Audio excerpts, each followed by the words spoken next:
Senate will come to order. The senators will please take their seats. Those persons not entitled to the privilege of the floor will please retire to the gallery.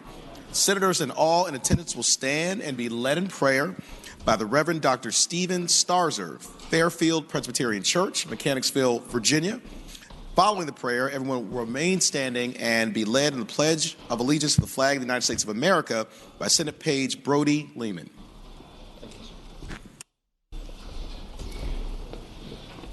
Thank you for the privilege of being able to pray for all of you.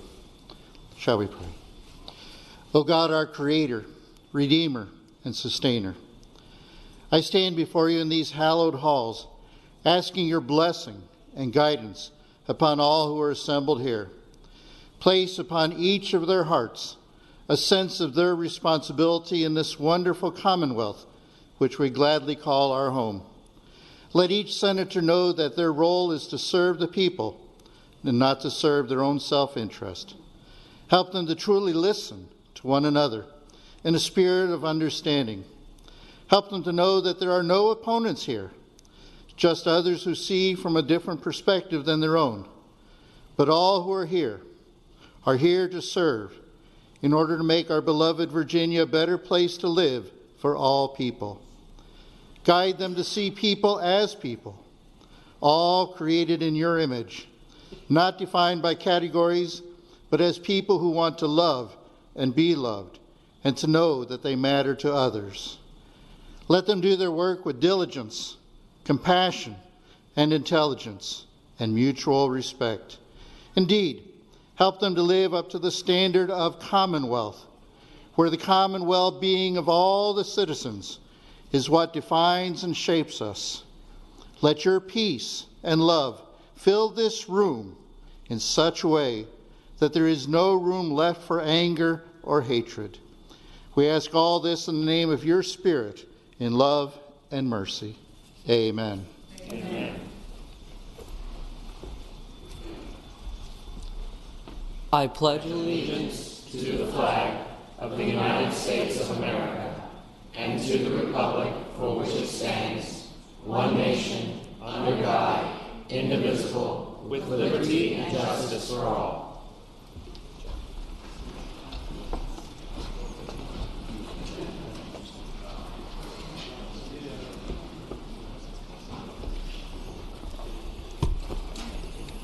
Clerk will call the roll. All those in attendance will please record their vote aye.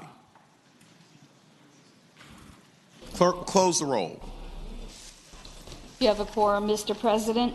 Senate Journal for Wednesday, February 19, 2020. Thank you, Madam Clerk. Senator from Northern Fairfax, Senator Howe, moves that the reading of the journal be waived. All in favor of waiving the reading of the journal will record their vote aye. Those opposed, no. Are the senators ready to vote? Have all the senators voted? Do any senators desire to change their vote?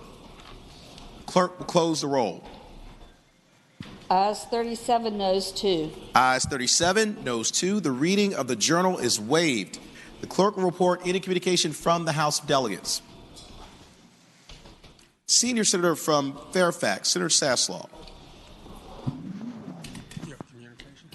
Mr. President, I move that we waive the reading of the communications from the House of Delegates. Thank the Senator. The question is, shall the reading of the communication from the House of Delegates be waived? All in favor of waiving the reading will record their vote aye. Those opposed, no. Are the senators ready to vote? Have all the senators voted? Do any senators desire to change their vote? Clerk will close the roll.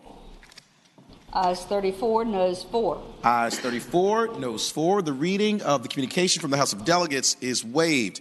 The clerk will report any communication from the governor. We do not have any, sir.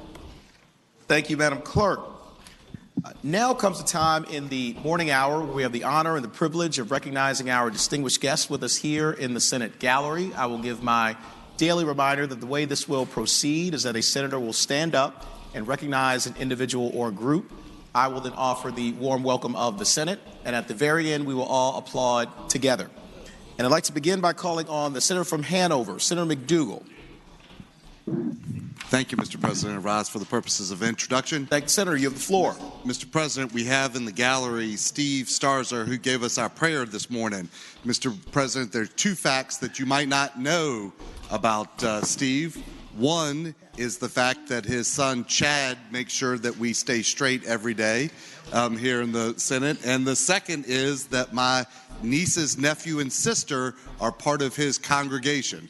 Mr. President, one of the things I would ask the pastor if he was able to take questions, if having to listen to our colleagues includes my seatmate. Mr. President, if you could offer him the warm welcome of the Senate and thank him for his kind and eloquent words as he got us off into what is one of our longer, more tedious days in session. I thank the Senator. Would the Reverend Dr. Stephen Starzer please rise in the gallery? Dr. Starzer, thank you for being with us once again. And as it was mentioned so eloquently by the Senator from Hanover, Senator McDougal, thank you for that beautiful prayer and for all your kindness and moral leadership here in the Commonwealth of Virginia. It's always wonderful to see you and to have you. And thank you also for your outstanding son, Chad. He does such a wonderful job here. We're very proud of him. I know you're more proud of him than anybody else. But we welcome you back here always. And I would ask everyone to please join me in extending the warmest welcome of the Senate to our friend, the Reverend Dr. Stephen Starzer.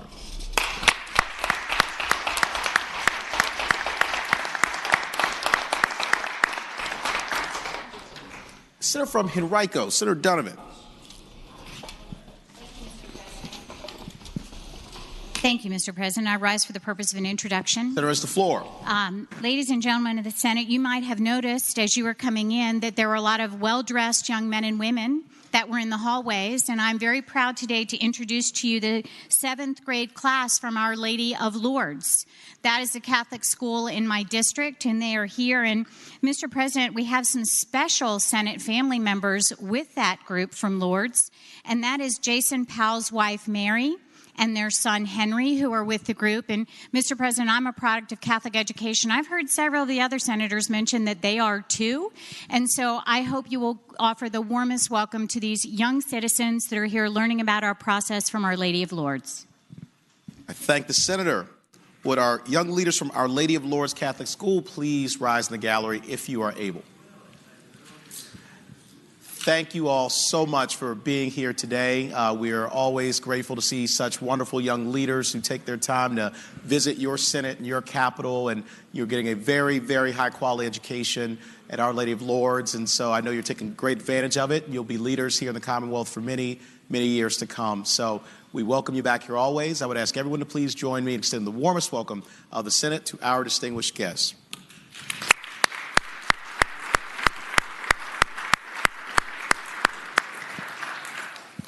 The junior senator from Chesterfield, Senator Hashmi.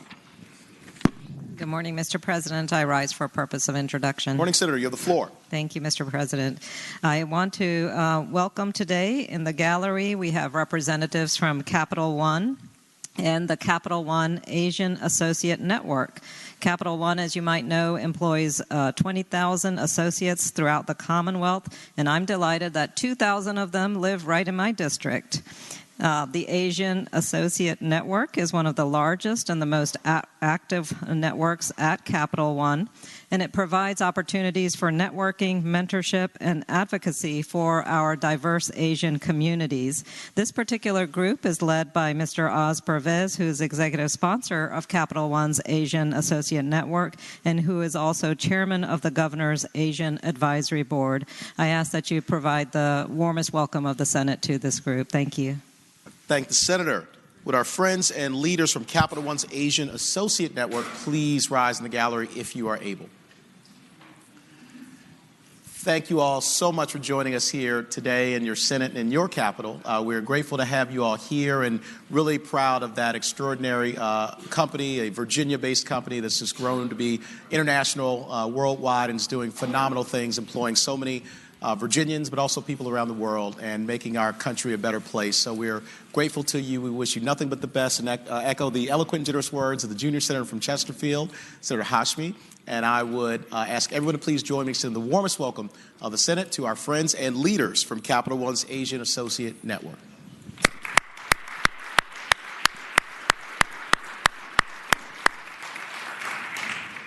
Senator from Lynchburg, Senator Peake. Yes, sir. Mr. President, I rise for the purposes of an introduction. Senator, you have the floor. Thank you very much. Today, visiting us in the gallery, we have from Lynchburg, Virginia, Virginia Organizing. They are celebrating their 25th anniversary and have come to our state's great capital to visit. And among other things of interest to them, today we discussed driver's licenses for immigrants, reintroduction of people who have been convicted of crimes into the workforce and society, and parental rights. I ask that you please give them the warm welcome of the Senate. I thank the Senator. Would our friends and leaders from Virginia Organizing please rise in the gallery if you are able? Thank you all so much for joining us here today, and thank you for your consistent work on behalf of so many people around the Commonwealth of Virginia who often don't have a voice. You speak up for them, and we are very grateful for you elevating our process and making sure that everyone is included. And so we echo the eloquent and generous words, Senator from Lynchburg, Senator Peake. Congratulations on your 25th anniversary, and I would ask everyone to please join me and extend the warmest welcome of the Senate to our friends and leaders from Virginia Organizing.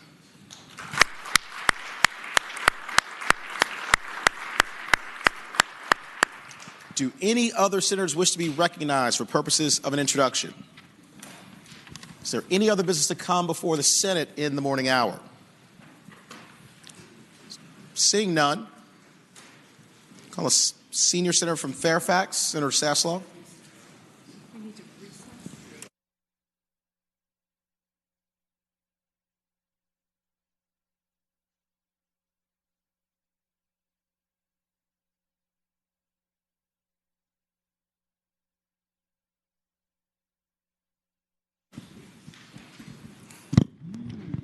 Mr. President, I now move that we stand in recess, and we will all go to the Senate, old Senate chamber for a presentation by the Senate Finance staff on the budget.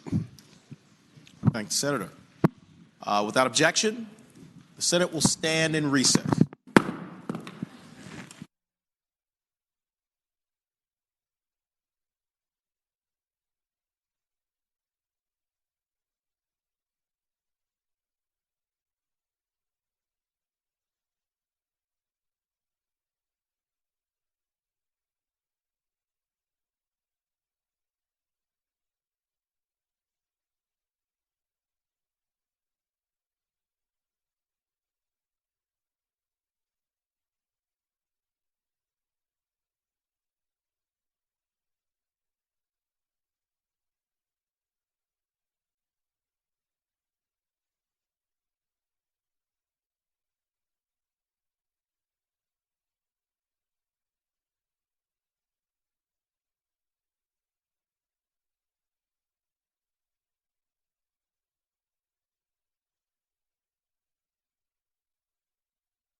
Senate will come to order. The senators will please take their seats. Those persons not entitled to the privilege of the floor, please retire to the gallery.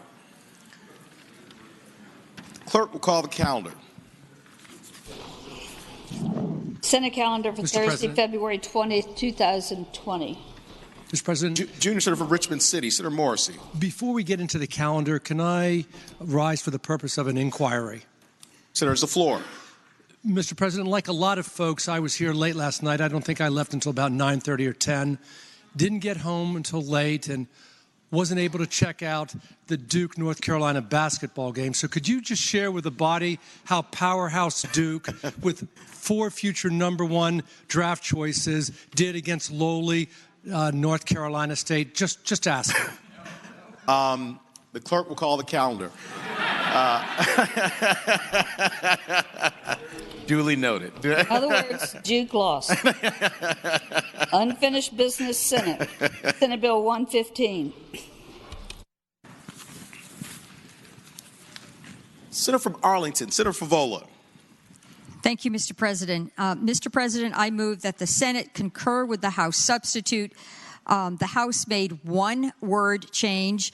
This bill has to do with the posting of the availability to access legal aid services when an eviction notice is presented to a tenant. I had the word legal services. The House bill has the word legal aid. Legal aid is probably a better term, so I move again that the Senate concur with the House substitute. Thank the Senator. Question is, shall the Senate concur with the House substitute? All in favor of the motion will record their vote aye. Those opposed, no. Are the senators ready to vote? Have all the senators voted? Do any senators desire to change their vote? Clerk will close the roll. Ayes 38, noes 1. Ayes 38, noes 1. The Senate concurs with the House substitute. Senate Bill 34.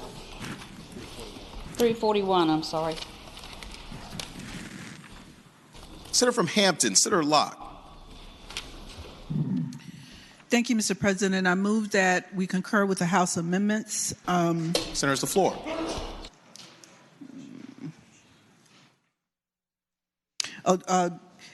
This just changes one word from "and" to "or." So I move that we concur with the House amendments. Thank the Senator. Question is, shall the Senate concur with the House amendments? All in favor of the motion will record their vote aye. Those opposed, no. Are the senators ready to vote? Have all the senators voted? Do any senators desire to change their vote? Clerk will close the roll. Ayes 33, noes 7. Ayes 33, noes 7. The Senate concurs with the House amendments. Senate Bill 380 was passed the House with a substitute. Senator from Prince William County, Senator McPike. Mr. President, I move that the Senate concur with the House substitute. Senators, the floor.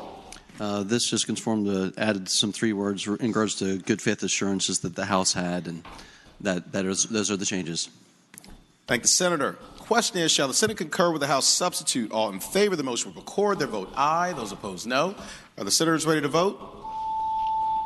Have all the senators voted? Do any senators desire to change their vote? Clerk will close the roll.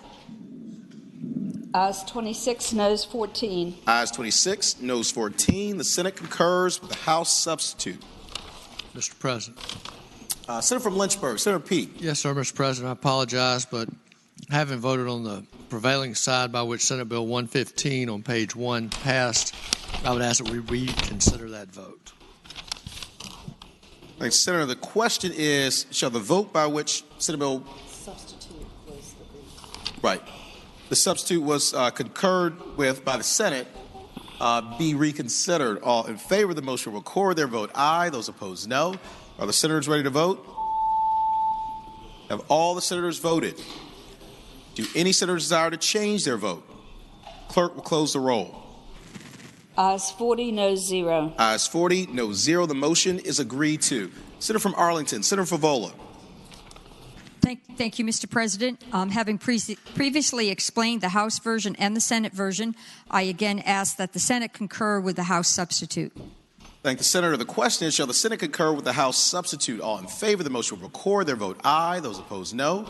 Are the senators ready to vote? Have all the senators voted? Do any senator desire to change their vote? Clerk will close the roll. Ayes 29, noes 10. Ayes 29, noes 10. The Senate concurs with the House substitute. Mr. President. Senator from James City County, Senator Norman. I apologize for my inattentiveness. Having voted on the prevailing side by which we agreed to the House substitute on Senate Bill 380 on page 2, I would ask we reconsider that vote, sir. Thank the senator. The question is, shall the vote by which the Senate concur with the House substitute be reconsidered? All in favor of the motion will record their vote aye. Those opposed, no. Are the senators ready to vote? Have all the senators voted? Do any senator desire to change their vote? Clerk will close the roll. Ayes 40, noes 0. Ayes 40, noes 0. The motion is agreed to. Senator from Prince William County, Senator McPike. Mr. President, I renew my motion that the Senate concur with the House substitute. Thank the senator. The question is, shall the Senate concur with the House substitute? All in favor of the motion will record their vote aye. Those opposed, no. Are the senators ready to vote? Have all the senators voted? Do any senators desire to change their vote? Clerk will close the roll. Ayes 22, noes 18. Ayes 22, noes 18. The Senate concurs with the House substitute. Senate Bill 389 has passed the House with a substitute. Senator from Prince William County, Senator McPike. Mr. President, I move that the Senate concur with the House substitute. And speaking to that motion. Senator's the floor. This is the ABC Omnibus Bill, and the adjustments in the House provided also for a provision that wasn't caught in terms of a low alcohol beverage content. That was the adjustment made in the House and now conforms also to the House version. Thank the senator. The question is, shall the Senate concur with the House substitute? All in favor of the motion will record their vote aye. Those opposed, no. Are the senators ready to vote? Have all the senators voted? Do any senators desire to change their vote? Clerk will close the roll. Ayes 40, noes 0. Ayes 40, noes 0. The Senate concurs with the House substitute. Senate Bill 563 has passed the House with a substitute. Senator from Mecklenburg, Senator Ruff. Thank you, Mr. President. I move we concur with the Senate concur with the House substitute. Senator has the floor. This is simply a case of wordsmithing by the House, and it does no damage. Thank the senator. The question is, shall the Senate concur with the House substitute? All in favor of the motion will record their vote aye. Those opposed, no. Are the senators ready to vote? Have all the senators voted? Do any senators desire to change their vote? Clerk will close the roll. Ayes 40, noes 0. Ayes 40, noes 0. The Senate concurs with the House substitute. Senate Bill 628 has passed the House with a substitute. Senator from Eastern Fairfax, Senator Surville. Thank you, Mr. President. I move that we concur with the substitute. And speaking of that motion. Thank you, Senator. You have the floor. Thank you, Mr. President. Ladies and gentlemen, this changed the House decided to change the word "or" to "and." So I move that we concur. Thank the senator. The question is, shall the Senate concur with the House substitute? All in favor of the motion will record their vote aye. Those opposed, no. Are the senators ready to vote? Have all the senators voted? Do any senators desire to change their vote? Clerk will close the roll. Ayes 22, noes 18. Ayes 22, noes 18. The Senate concurs with the House substitute. Senate Bill 708 has passed the House with a substitute. I'm sorry. I was reading ahead. That's okay. Senior Senator from Richmond City, Senator McClellan. Thank you, Mr. President. I move that we accept the House substitute. And speaking of that motion, Senator has the floor. The House substitute requires that a housing authority give up to 12 months advance notice before submitting plans to demolish or sell or otherwise dispose of a housing project. This reflects consensus among all of the stakeholders, and this now makes the House and the Senate version conform. Thank the senator. The question is, shall the Senate concur with the House substitute? All in favor of the motion will record their vote aye. Those opposed, no. Are the senators ready to vote? Have all the senators voted? Do any senators desire to change their vote? Clerk will close the roll. Ayes 31, noes 9. Ayes 31, noes 9. The Senate concurs with the House substitute. We're awaiting House action on the remaining bills in that section. Uncontested calendar, House bills on third reading. Senior Senator from Fairfax, Senator Saslaw. Mr. President, I move that all House bills on third reading on the uncontested calendar on pages 5 through 19, that's House Bill 554 through House Bill 1733, be advanced to their final passage in a block after the adoption of any amendments thereto, and any senator desiring to remove a bill from the block, please do so after the clerk has read the number of the bill. Senator, question is, shall the House bills on the uncontested calendar third reading, pages 5 through 19, House Bill 554 through House Bill 1733, be placed upon their final passage in a block after the adoption of any amendments thereto, with the understanding that any senator desiring a bill be removed from the block will do so after the clerk has read the number of the bill. All in favor of the motion will say aye. Those opposed, no. The ayes have it. The motion is agreed to. The bills are before us in the block. The clerk will read the number of the bills. House Bill 554, reported from the Committee on Local Government. Senior Senator from Richmond City, Senator McClellan. Could that bill come out of the block? Without objection, House Bill 554 will be removed from the block. House Bill 51, reported from the Committee on Finance and Appropriations. House Bill 62, reported from the Committee on Finance and Appropriations. Mr. President. Senior Senator from Chesterfield, Senator Chase. Can House Bill 62 please come out of the block? Without objection, bill be removed from the block.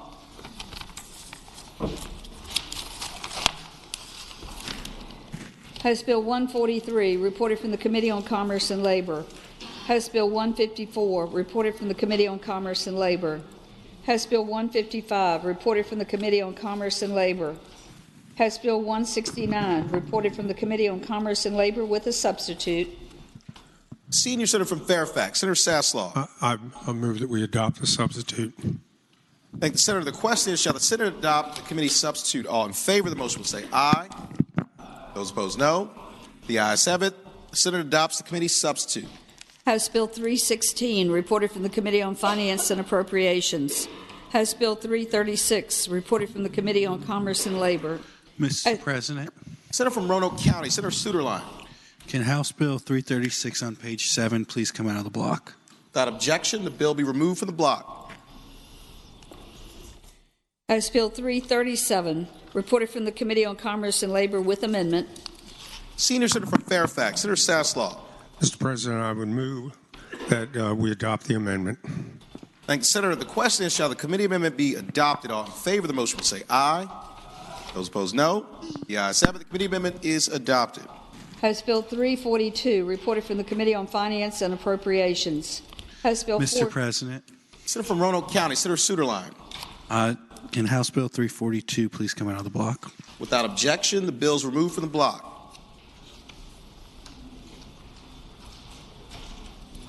House Bill 466, reported from the Committee on Finance and Appropriations.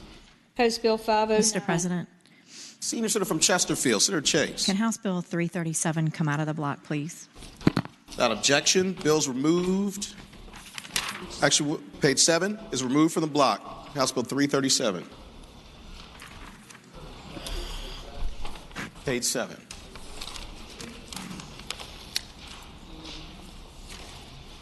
House Bill 509, reported from the Committee on Commerce and Labor.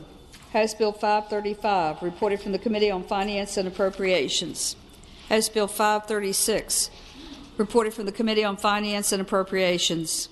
House Bill 537, reported from the Committee on Finance and Appropriations. House Bill 576, reported from the Committee on Commerce and Labor. Mr. President. Senator from Roanoke County, Senator Suderline. I guess it'll be 3 pages in a row. Can House Bill 576 on page 9 please come out of the block? Without objection, the bill's removed from the block. Mr. President. Senior Senator from Chesterfield, Senator Chase. Can House Bill 535 and House Bill 537 come out of the block, please? Without objection, those bills are removed from the block.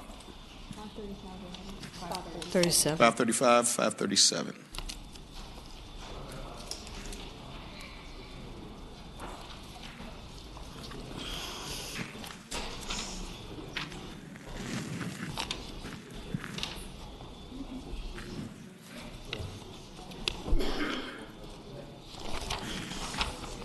Senate Bill 590, reported from the Committee on Finance and Appropriations with amendments.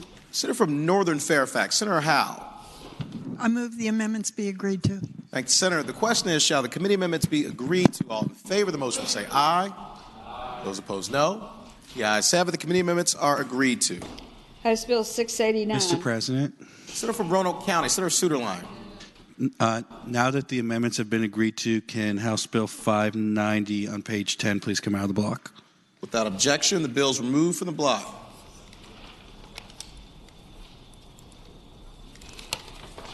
House Bill 689, reported from the Committee on Commerce and Labor.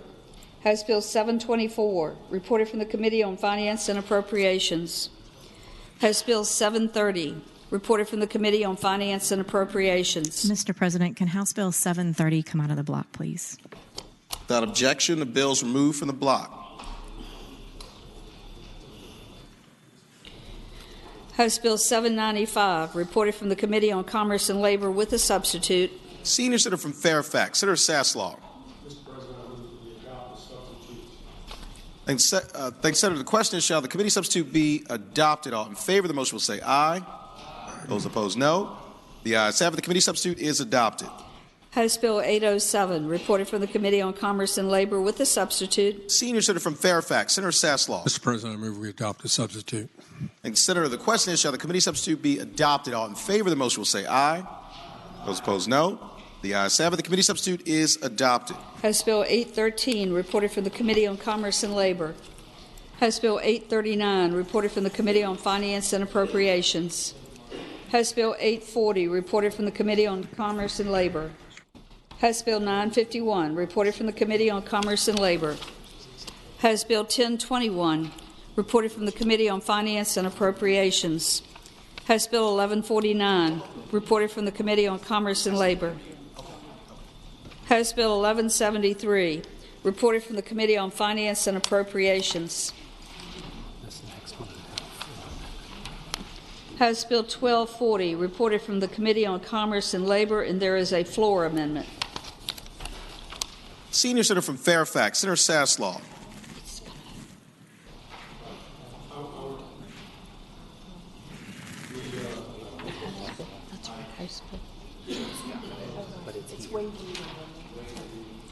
So to waive the reading of the floor amendment. Waive the reading of the amendment. Thanks. Is that the one that changes commission to commissioner? Yes. I move we adopt the amendment. Well, we'll waive the reading first. Question is, shall the reading of the floor amendment be waived? All in favor of the motion will say aye. Those opposed, no. All right. The noes have it. It's not waived. You want to read it? You've already read it. I would move that we adopt the amendment. It just simply says, instead of reporting to the commission, they report to the commissioner. Thank the senator. The question is, shall the floor amendment be adopted? All in favor of the motion, aye. Those opposed, no. The ayes have it. The floor amendment is adopted. House Bill 1244, reported from the Committee on Commerce and Labor. House Bill 1246, reported from the Committee on Finance and Appropriations. House Bill 1247, reported from the Committee on Finance and Appropriations with a substitute. Senator from Northern Fairfax, Senator Howe. Mr. President, I move the substitute be agreed to. Thank the senator. The question is, shall the committee substitute be agreed to? All in favor of the motion will say aye. Those opposed, no. Those opposed, no. The ayes have it. The committee substitute is agreed to. House Bill 1248, reported from the Committee on Finance and Appropriations. House Bill 1273, reported from the Committee on Commerce and Labor. House Bill 1327, reported from the Committee on Finance and Appropriations with a substitute. Senator from Northern Fairfax, Senator Howe. I move the substitute be agreed to. Thank the senator. The question is, shall the committee substitute be agreed to? All in favor of the motion will say aye. Those opposed, no.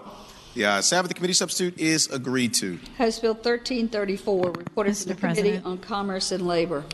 The senior senator from Chesterfield, Senator Chase. Thank you, Mr. President. Could House Bill 1327 come out of the block, please? Without objection, the bill is removed from the block.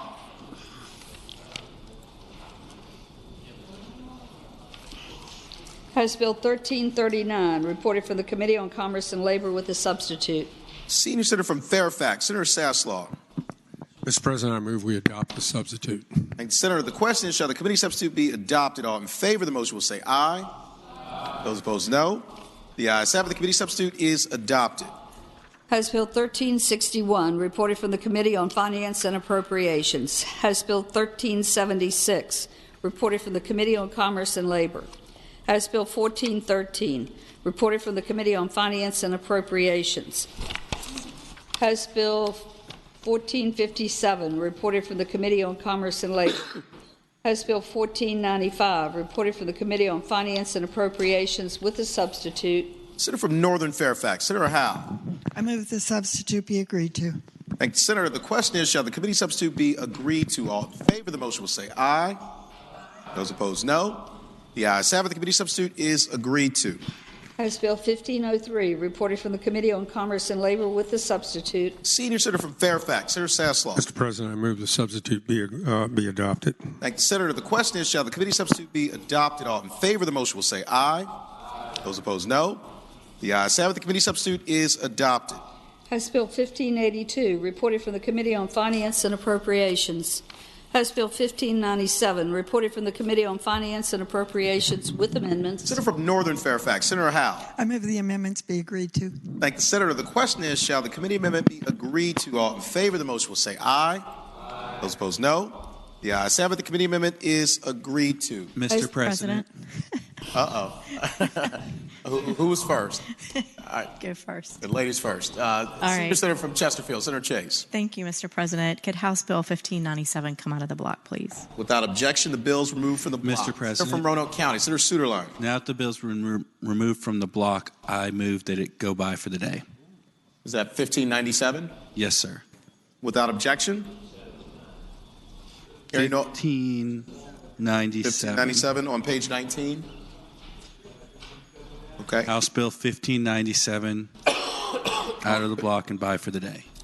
Without objection, House Bill 1597 will come out of the block and go by for the day. House Bill 1679, reported from the Committee on Finance and Appropriations. House Bill 1733, reported from the Committee on Finance and Appropriations. Question is, should the House bills pass in a block? That is all bills except for the following House bills: 554, 62, 336, 342, 337, 576, 535, 537, 590, 730, 1327, and 1597. All in favor of the motion will record their votes aye. Those opposed, no. Are the senators ready to vote? Have all the senators voted? Do any senators desire to change their vote? The clerk will close the roll. Ayes 40, no 0. Ayes 40, no 0. The bills in the block pass. Returning to page 5, House Bill 554. Mr. President, go by for the day. Without objection, bill will go by for the day.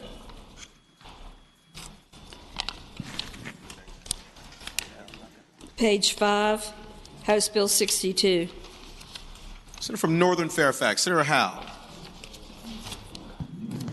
Thank you, Mr. President. This is the identical bill to the bill of mine, which passed this body 31-9. It simply removes the sunset from the Arlington County transient occupancy tax. I move it pass. Thank the Senator. Question is, shall House Bill 62 pass? All in favor of the motion will record their vote aye. Those opposed, no. Are the senators ready to vote? Have all the senators voted? Do any senators desire to change their vote? Clerk will close the roll. Ayes 34, no 6. Ayes 34, no 6. House Bill 62 passes. On page 7, House Bill 336. Senator from Northern Chesapeake, Senator Spruill. Thank you, Mr. President. Mr. President, House Bill 336 is the same as my Senate Bill 49. Word for word. Passed out of this chamber 40-0. I move the bill pass. Thank the senator. Question is, shall House Bill 336 pass? All in favor of the motion will record their vote aye. Those opposed, no. Are the senators ready to vote? Have all the senators voted? Do any senators desire to change their vote? Clerk will close the roll. Ayes 38, noes 2. Ayes 38, noes 2. House Bill 336 passes. Page 7, House Bill 337. Senior Senator from Fairfax, Senator Saslaw. Mr. President, this also is identical to a bill by Senator Spruill that passed out of here 40-0, and it deals with the non-payment of wages and prohibits an employer from discharging or discriminating against somebody simply because they filed a complaint, with the Employment Commission. And like I said, it passed out of here 40-0. It's identical to Senator Spruill's bill, and I would move that it pass. Thank the senator. For what purpose, Senator from Lynchburg, Senator Peakrod? Mr. President, to ask the junior senator from the city of Chesapeake a question. I don't know who that is. Senior, Southern Chesapeake. Senator from Southern Chesapeake. Excuse me. No, absolutely. Senator from Northern Chesapeake, Senator Spruill, yield for a question. Mr. President, I yield. Did they pass your bills in the House by 100-0? Senator's the floor. I don't know how it passed out of the House. Have they passed? Have they passed? Wait a minute. We wouldn't have. Say it one more time. I didn't understand. Has the House given his bills the treatment that they were due and respect that they needed? I think so. Yes, okay, sir. Thank you. Thank the senator. Do any other senators wish to be heard regarding House Bill 337? Seeing none, question is, shall House Bill 337 pass? All in favor of the motion will record their vote aye. Those opposed, no. Are the senators ready to vote? Have all the senators voted? Do any senators desire to change their vote? Clerk will close the roll. Ayes 40, noes 0. Ayes 40, no 0. House Bill 337 passes. On page 8, House Bill 342.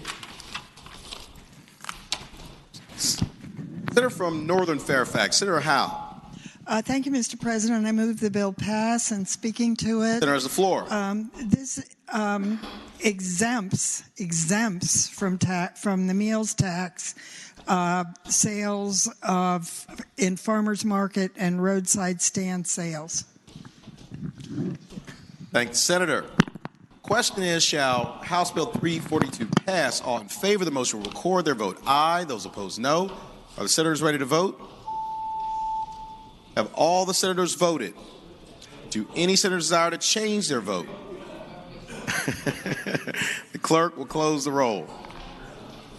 Ayes 38, noes 2. Ayes 38, noes 2. House Bill 342 passes. Page 8. Page 8, House Bill 535. Senator from Northern Fairfax, Senator Howe.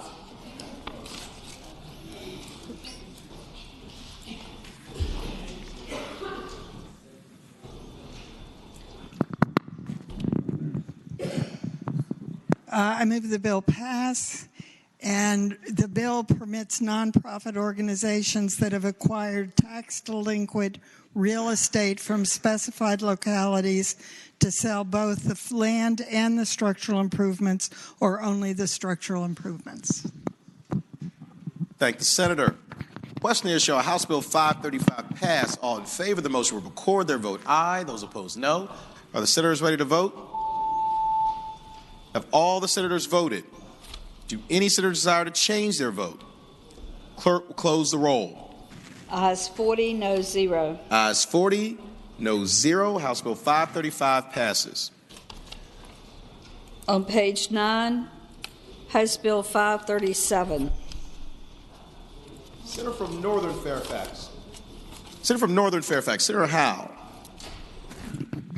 I move the bill pass, and speaking to it. Senator has the floor. This provides a real estate tax exemption for property in redevelopment or conservation areas or rehabilitation.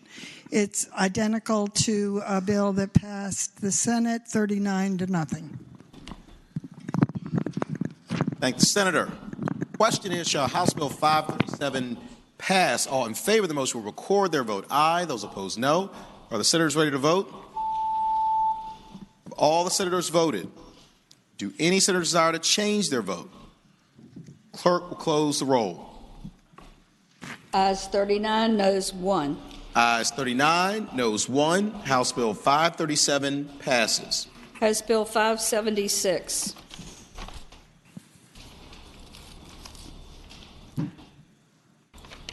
Senior Senator from Fairfax, Senator Saslaw. Mr. President, House Bill 576, Delegate Keem's bill, is identical to Senate Bill 782, which I had, that passed here 32-7.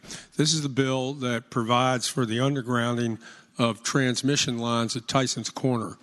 It met all the criteria of House Bill Senate Bill 966, which Senator Wagner and I sponsored in 2018.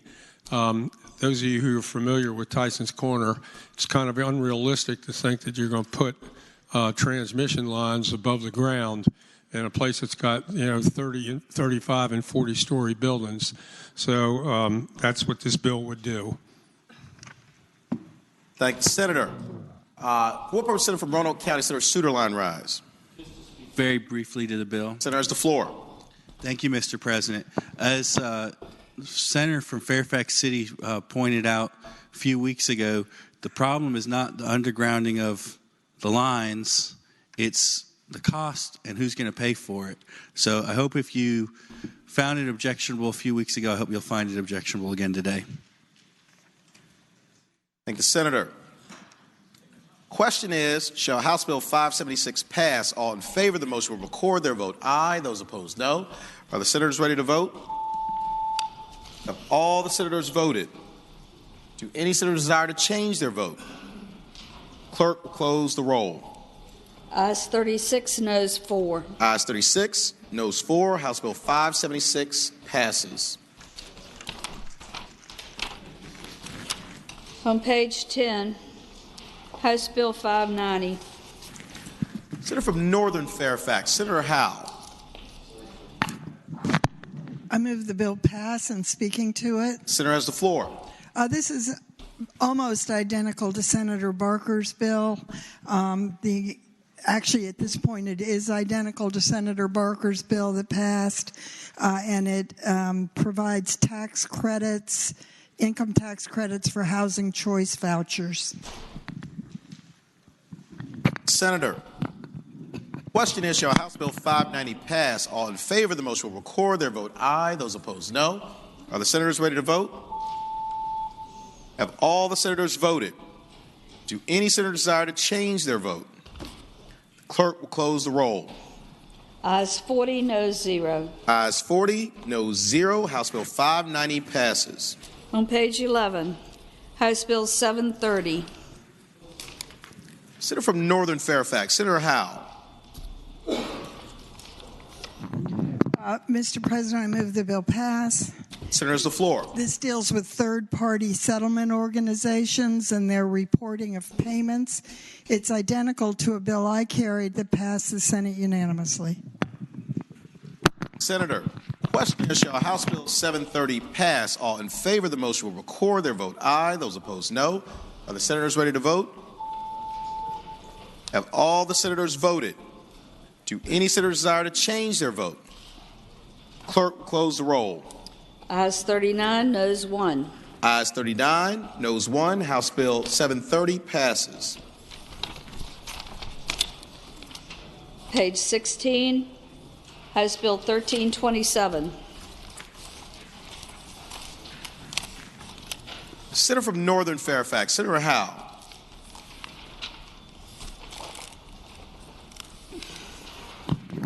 I move the bill pass. Senator has the floor. And this deals with generating equipment of electric suppliers utilizing wind turbines and their property taxes. Thank the Senator. The question is, shall House Bill 1327 pass? All in favor of the motion will record their vote aye. Those opposed, no. Are the senators ready to vote? Have all the senators voted? Do any senators desire to change their vote? Clerk will close the roll. Ayes 38, noes 2. Ayes 38, noes 2. House Bill 1327 passes. On page 19, House Bill 1597. Yep, went about for the About day. for the day. Never mind. That's it. All right. Regular calendar, House bills on third reading. House Bill 655. A bill relating to conditional zoning for solar photovoltaic projects. The committee substitute has been adopted by the Senate. Great. And right before I call on the Senator, just to orient everybody, we're going to take all these votes, obviously, today. The way I'm going to do this, in the interest of time, given the volume of votes, is once passage is moved, unless somebody buzzes in, we're going to go straight to the vote. So if you want to be heard on the bill, rather than asking each time, go ahead and buzz in, and I'll call on you. But if you don't buzz in, we'll just go straight to the vote. That'll help us get through it a little more efficiently. Yes, or whatever's on the desk. Senator from Accomack, Senator Lewis. Mr. President, I move the bill pass, and I will yield to the Senator from Southwest Fairfax, whose bill this is identical to. Senator from Western Fairfax, Senator Marsden. Thank you, Mr. President. This bill is identical to mine. We snuck out of here 40-0. And we have a big solar goal here in the Commonwealth, 5,000 from the bill a few years ago, and the governor's added 3 to that. This is a tool in the toolbox to allow local governments to do conditional zoning and take cash proffers to get to work with developers who are developing solar projects, and I move that the bill pass. Thank the Senator. For what purpose, Senator from Rockingham, Senator Obenshain rise? Well done. Mr. President, I'm going to vote for this bill, but I just want to point out that this bill does exactly the opposite of what the gentleman says that it does. What this bill is going to do is going to allow local governments more flexibility in blocking solar projects. And for some communities, that's a very important tool for members of those communities and for those local boards. But if you think that this is going to expand the availability of property for photovoltaic farms, this bill has not been accurately represented in that respect, not by the gentleman from Fairfax County, but it's going to do exactly the opposite. Thank the Senator. The question is, shall House Bill 655 pass? All in favor of the motion will record their vote aye. Those opposed, no. Are the senators ready to vote? Have all the senators voted? Do any senators desire to change their vote? Clerk will close the roll. Ayes 39, noes 1. Ayes 39, noes 1. House Bill 655 passes. House Bill 787, a bill relating to grand jury hate crimes. Reported from the Committee on the Judiciary. Senator from Eastern Fairfax, Senator Servell. Mr. President, can that go by for the day one more day? Without objection, bill will go by for the day. House Bill 330, a bill relating to covenants not to compete, low-wage employees, civil penalty. Reported from the Committee on Commerce and Labor with a substitute. Senior Senator from Fairfax, Senator Saslaw. Mr. President, the substitute conformed House Bill 330 to Senator DeStaff's Senate Bill 480 on the covenant not to compete, and deals with that, dealing with low-wage employees, and it has a civil penalty in it. It passed here 34-6, and we've conformed it directly to Senator DeStaff's bill. Thanks, Senator. Do you want to move the committee substitute? Oh, excuse me. Yeah, move the committee substitute. Thanks, Senator. The question is, shall the committee substitute be adopted? All in favor of the motion will say aye. Those opposed, no. The ayes have it. The committee substitute is adopted. Senior Senator from Fairfax, Senator Saslaw. I would now move that having explained it, that it pass. Thank the Senator. The question is, shall House Bill 330 pass? All in favor of the motion will record their vote aye. Those opposed, no. Are the senators ready to vote? Have all the senators voted? Do any senators desire to change their vote? Clerk, close the roll. Ayes 34, noes 5. Ayes 34, noes 5. House Bill 330 passes. House Bill 358, a bill relating to contracts with government agencies for public works agreements with labor organizations. Mr. President, Senator from Northern Should that Chesapeake. bill go by for the day? Without objection, House Bill 358 will go by for the day.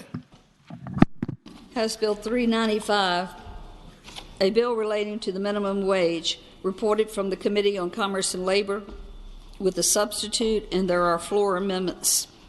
Senior Senator from Fairfax, Senator Saslaw. Mr. President, first I would agree you'd adopt the substitute. What the substitute is it took the substitute of Senator Survell and it attached it to this bill. So the bill as it is now, before you get to the amendments from Senator Newman, conform to the bill that passed here, 2119.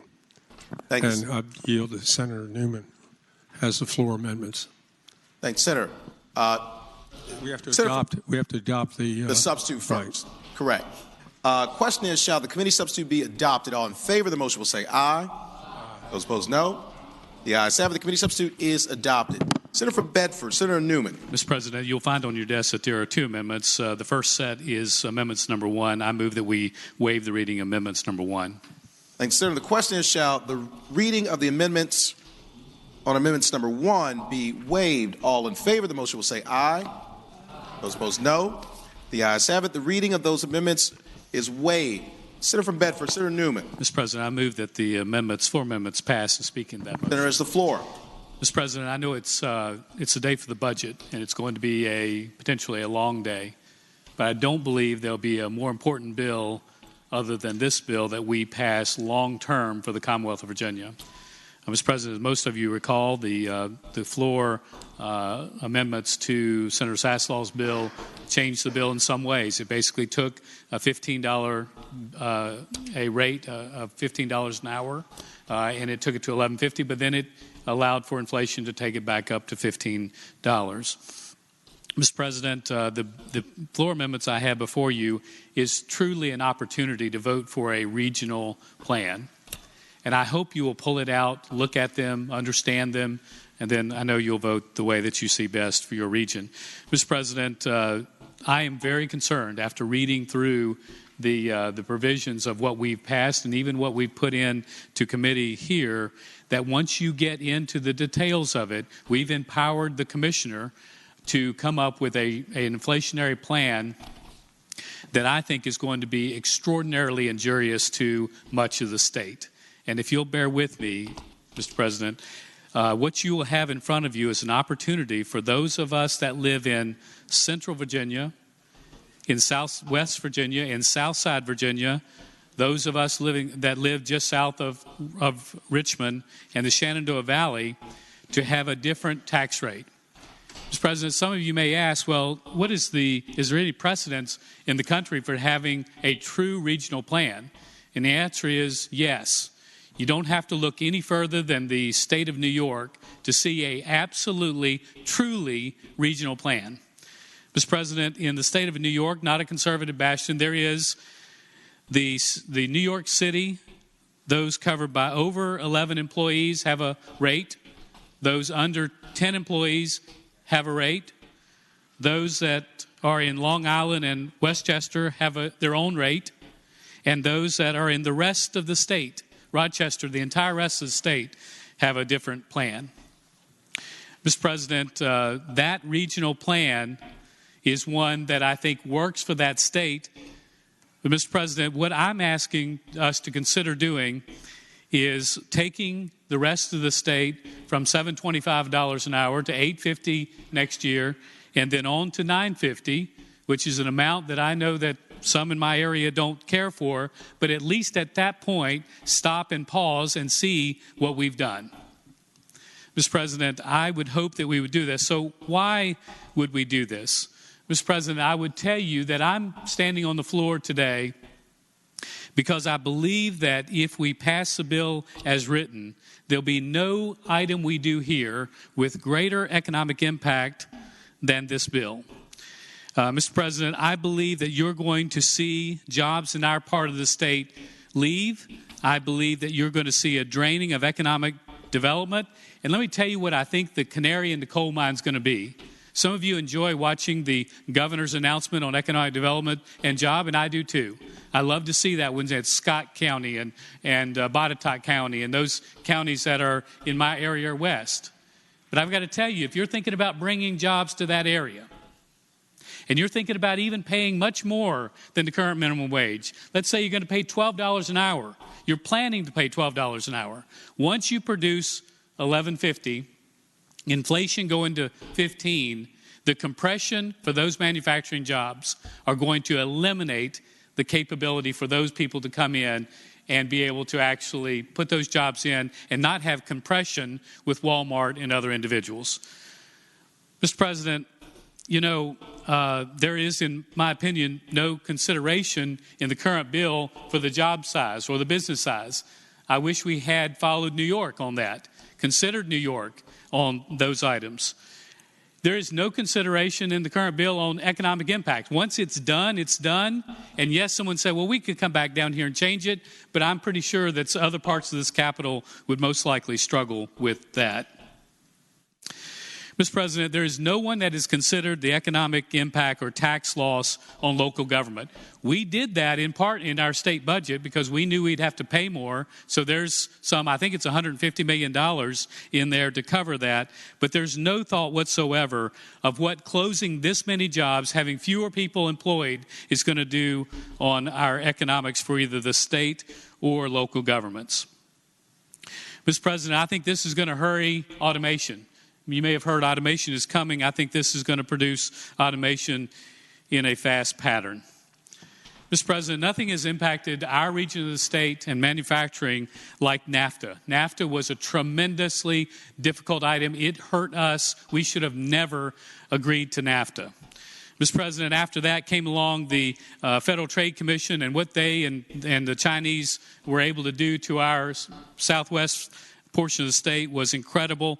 They had a rule that passed that most of us didn't pay much attention to that is said if you did damage the industries in the United States from China, that the money no longer went to the company or the employees. The money went to the federal government. That destroyed some of our furniture, textiles. It meant that even after they were getting damaged, they couldn't do anything about it. Mr. President, I've heard from so many of my employers who now are willing to raise the minimum wage. And I, as many of you have been hearing me say, I have maybe been delinquent. Maybe I've not voted as much for some of these as I should. And if I get this amendment on, I will vote for this bill because I think that the boot of government will be off of really what is a very poor part of the state. I've heard from my YMCAs, my disability community, from the veterans, and they are very concerned.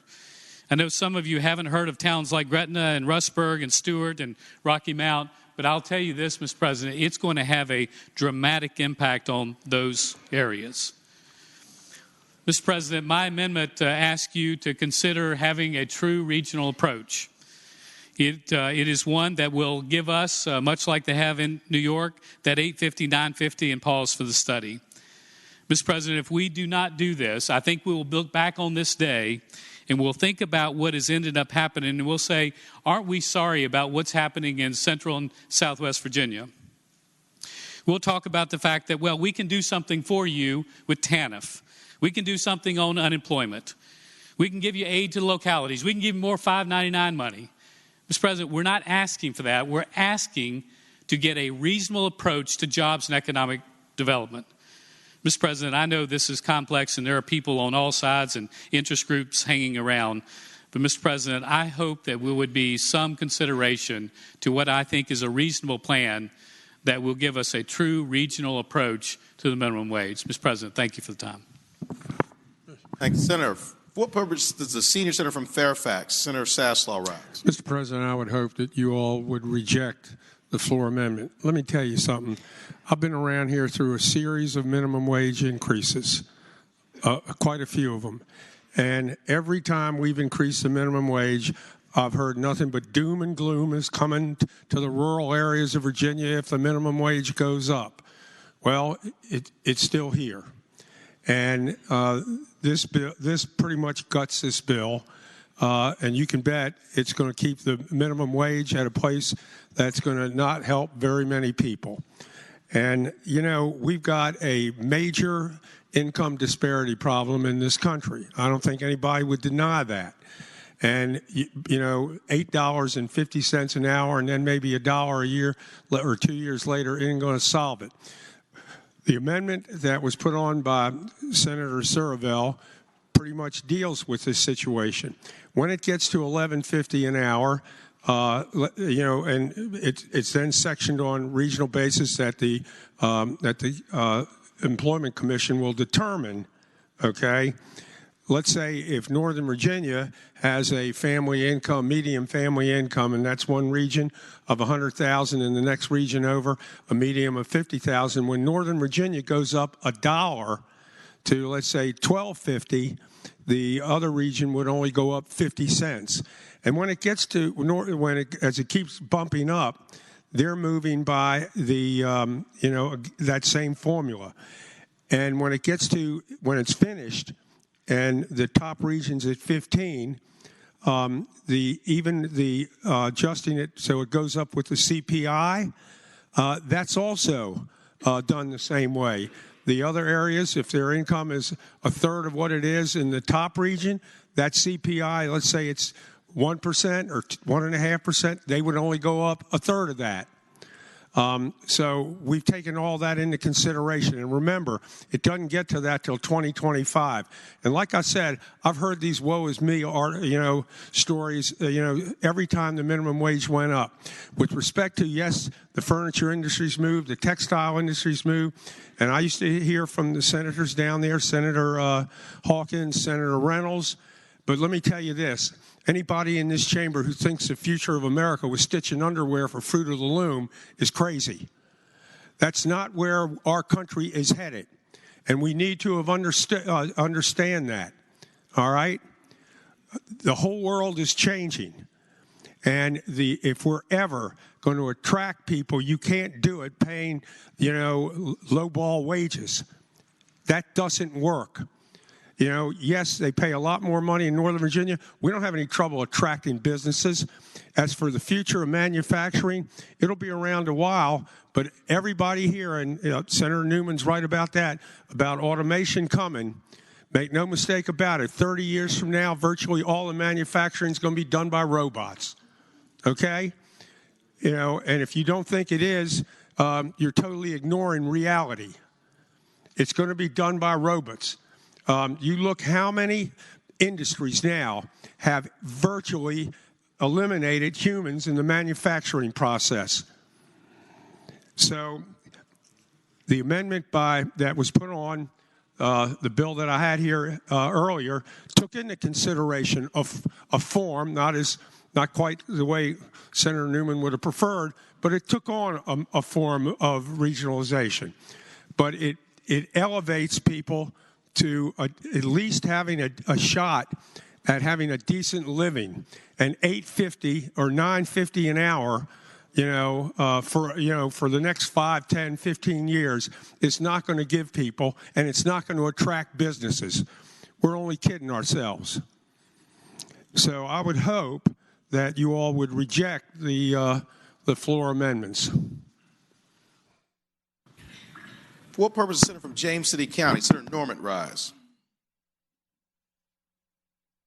Thank you, Mr. President. I rise in support of the floor amendment. In spite of the passion that was articulated by my seatmate and the senator from Fairfax, I think that we need to be dispassionate about this and look at some empirical and experiences that have taken place.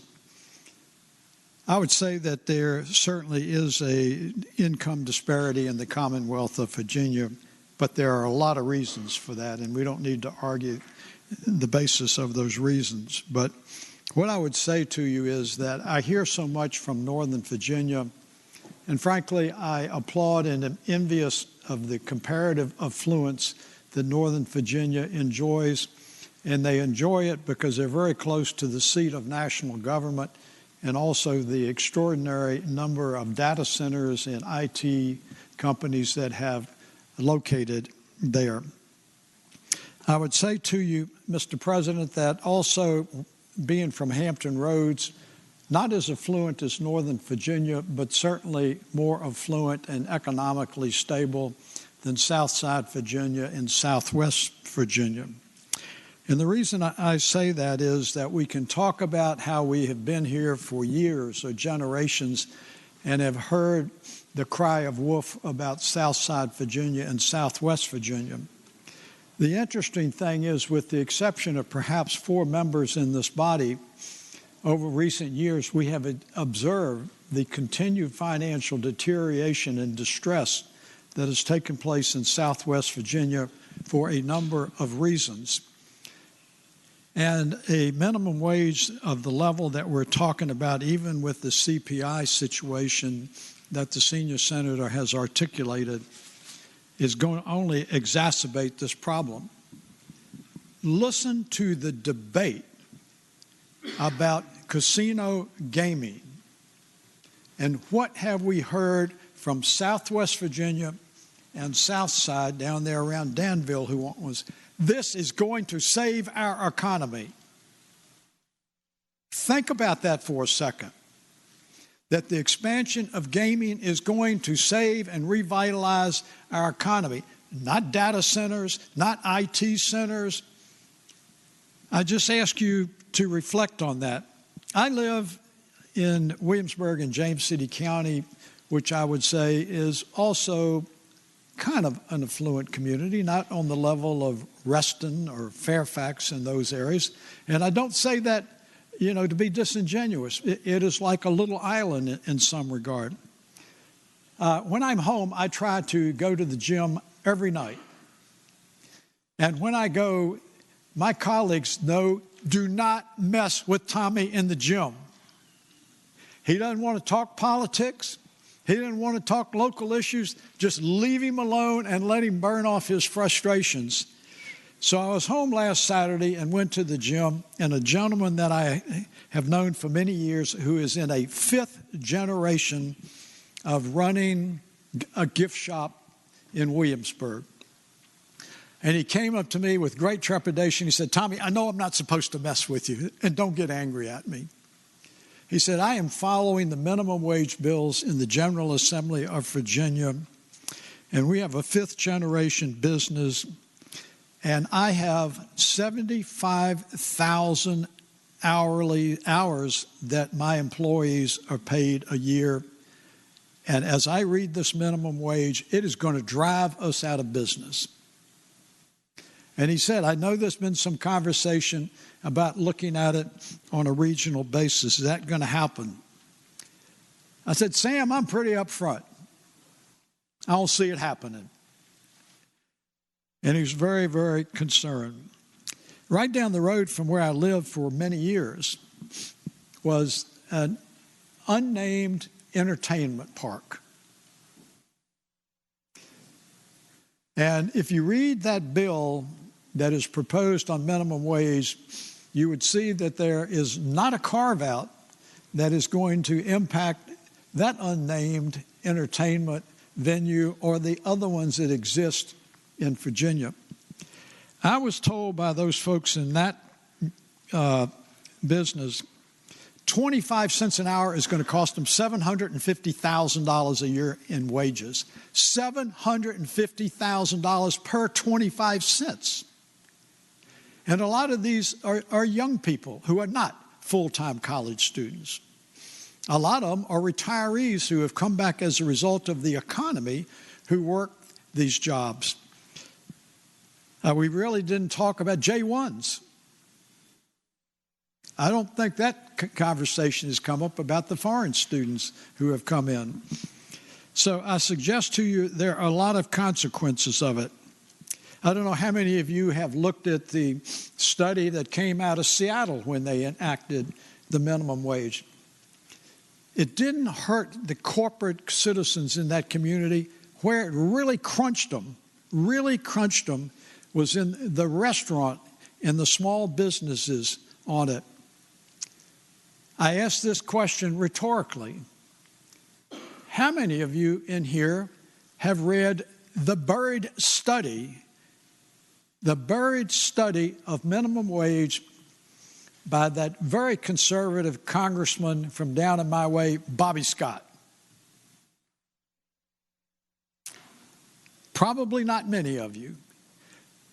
That was not a resounding support of minimum wage, and he has been an outspoken advocate on behalf of minimum wage. So I don't have any expectation that my babbling is going to change one vote, but you know what? It makes me feel better having said that.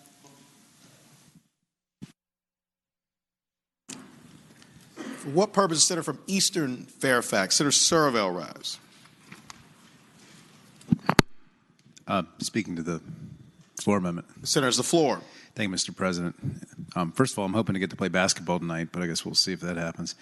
We'll see. So we got a long docket ahead of us. A few things. First of all, Busch Gardens. So $750,000 for every quarter. That means that's $3 million for every dollar of minimum wage increase. If Busch Gardens sees 1 million visitors a year, that's $3 per ticket. Right?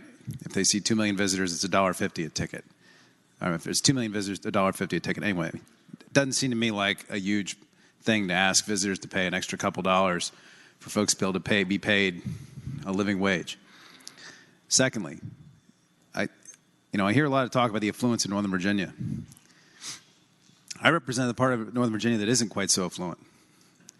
I met with a Latina woman about in December who was getting paid $8 an hour to work at McDonald's. I had a pro bono custody client I represented making $10 an hour to do home health care. I had a client who was commuting from my district into D.C. to work at Chipotle, where he could make $14 an hour because D.C.'s minimum wage is $14 an hour. All of Northern Virginia is not affluent, just like all of our areas are not affluent. The senator from Lynchburg said something about us voting our region. I want to make clear, we're not voting our region. We're voting for the entire Commonwealth. And if we didn't care about the entire Commonwealth, we wouldn't put the regionalism in. So we put in the regionalism in part to address the concerns that were raised by folks from the other parts of the state where the average family income isn't as high as it is in Northern Virginia. So please don't think we're only looking out for the places that we represent. We're thinking bigger than that. It's also important to remember there's another body down the hall that's taking a very different approach on this. And this discussion is just beginning. And we have to resolve it in the next 2 weeks for this session. But we're not sure what's going to come out of this once we're finished talking to them. We appreciate you all trying to dial the starting point, the starting line back a little further, but we'll see where it comes out. But please remember the legislating is a process. Regionalism is complicated. When I came up with this regional language, I was trying to figure out a way to do it. First, I thought about maybe metropolitan statistical areas. Maybe I thought about planning districts. You start to get really complicated scenarios where, for example, the city of Charlottesville, I'm sure people are paid a lot more than they are, say, for example, Greene County, Nelson County, or areas that are just outside the city line. Those are the kinds of details that I think we need to leave to the VEC to figure out. New York State, I don't know what they've done. I really don't care what they've done. But in Virginia, we have to have a Virginia solution, and I think we need to have the discretion built in for them to figure that out. And I thought we came up with a good solution. Now, another reason that we need to deal with this is because we haven't been dealing with it for too long. West Virginia, minimum wage is $8.75 an hour. West Virginia's economy is in way worse shape than Virginia's. And they raised their minimum wage to $8.75 an hour. They're $1.50 higher than we are. Delaware, which is pretty close to us and has a very rural part of that state, $9.25 an hour. Maryland, $11 an hour. There's parts of Maryland that are an hour and a half, 2 hours from an urban area. So there's other states that have the kinds of disparate economies that we have in Virginia that have gone further than us, and we're falling behind because we're not keeping up with them. The last thing I'll say is that legislating is a process. This process is going to continue. We hear your input. It's going to get taken into account. There's a conference report that's coming. And you know what? This minimum wage we're not going to go to 15 in a year or 2 years. We're going to be back here next year. We can adjust it again. We're going to be back here the year after that. We can adjust it again. I'm sure this isn't going to be into this discussion. We're probably going to be talking about it for a few years as we go into this process. So, it's not the end of the world, this vote we're about to take right now today. This is a process, and we need to think of it like that. What purpose, Senator from James City County, Senator Norman Rise. Thank you very much, Mr. President. I would ask if the gentleman would yield for a question or two. Will Senator yield? As long as it's not about Busch Garden visitor statistics. Senator Yield, you have the floor. Mr. President, as I was listening to his extraordinary articulate presentation, he commented that the region he represents is not all affluent. Is it not accurate, sir, that in fact the area that you are referencing that is not so economically affluent is looking to try to bring in additional gambling to generate revenues for that locality? Senator's the floor. I would say that one town of 5,000 people in a region of 2 million people is trying to attract gambling into that one town. Mr. President, if you would yield for another Senator question. Yield. I'll yield. Senator Yield, you have the floor. Mr. President, I would ask the gentleman if he has a functioning knowledge of the tourism industry that would empirically support that increasing admissions tickets to entertainment centers or even educational institutions by $1.50 a ticket or $3 a ticket is not going to have a chilling effect. Senator has the floor.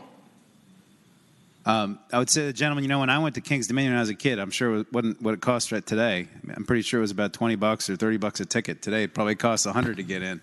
So, yeah, it's pretty expensive. I don't know.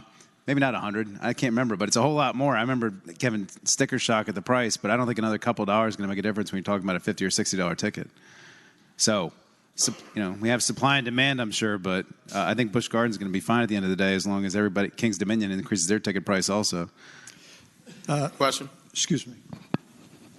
Mr. President, my next question would be, I'd ask the gentleman, are you not being a little presumptuous in assuming that I was referring to Busch Gardens? I don't think I referred to any venue by name. Senator?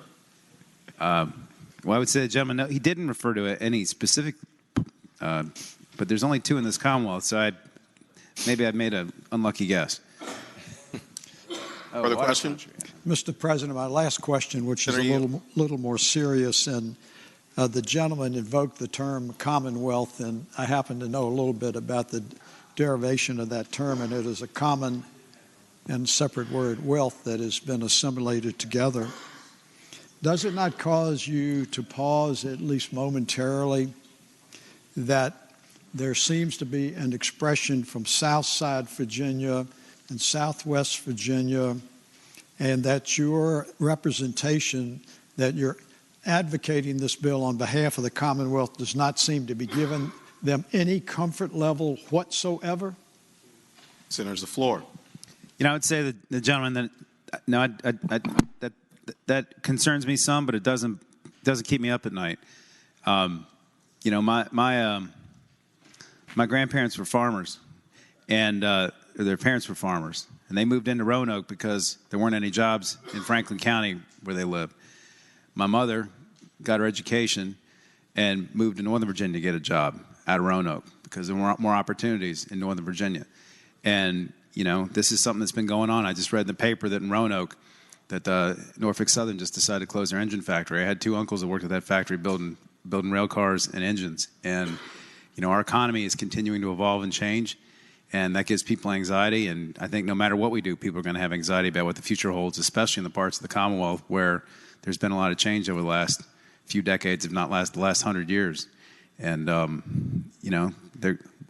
if we weren't concerned about what you all have been saying, there wouldn't be regionalism in this bill, I think. So we're listening, and we're going to continue to move forward on it. And Senator, for what purpose is Senator from Henrico, Senator Dunham, rise? Thank you, Mr. President. To speak briefly to the bill. Senator has the floor. I just felt compelled to say a couple of things. The first is that I, Mr. President, as I imagine everybody else in this body, has great ambitions for Virginia. And my ambitions rest on the ideas like the Tech Talent Pipeline, NG3, and workforce grants, and on the idea that we're going to educate and build a workforce that recruits companies that want to come here and pay way more than $31,000 a year, Mr. President. I hope, in fact, that all Virginians can find jobs and careers with better reimbursement than a family living on a minimum wage. So I see the solutions to our future in Virginia and our ambitions to recruit business very separate from a conversation about the minimum wage. And as we look at this amendment, I hope you will really think about it. We have heard from the senator from one of the Fairfaxes that we're going to look at this bill every year. We're going to look at it every year. We've heard also we're going to fix it forever. The concept of the Dillon rule in this state is that our businesses and people that come and work here have a sense of stability about things. This is a destabilizing conversation. The proposals for regionalization, oh, I hate this darn thing and having to figure out where people are from the senator from Bedford is a practical one. And if we are going to look at this every year, would you please provide some stability for our businesses in areas that are struggling and have a great deal of uncertainty coming out of this legislative session? And I agree. I agree also with the point it's been too long since we've done this. I think we're building a bipartisan coalition here to do something for Virginia, but I hope you will do more than just listen. And you will consider changing this bill. The process of legislation is painful. You get comfortable, and you have to change. This is a good change. This is a change that can be changed again, either later on this year or next year. But I hope you will think about building a coalition on moving forward with this and doing something that gives some peace of mind to business owners in many places in this state, and that we can continue to have this conversation as we go forward. And with that, Mr. President, I hope that this body will support the amendment from the senator from Bedford. Thank the senator. For what purpose, Senator from Franklin County? Senator Stanley rise. How could I not, Mr. President? I rise to speak in support of the measure. Senator, it's the floor. Mr. President, you've heard enough from me on this stuff, but I'm not going to stop talking about it. You know, it's short memories seem to be in this chamber, where even in my childhood, having grown up in Northern Virginia, I remember a much different Virginia than a Virginia we have today.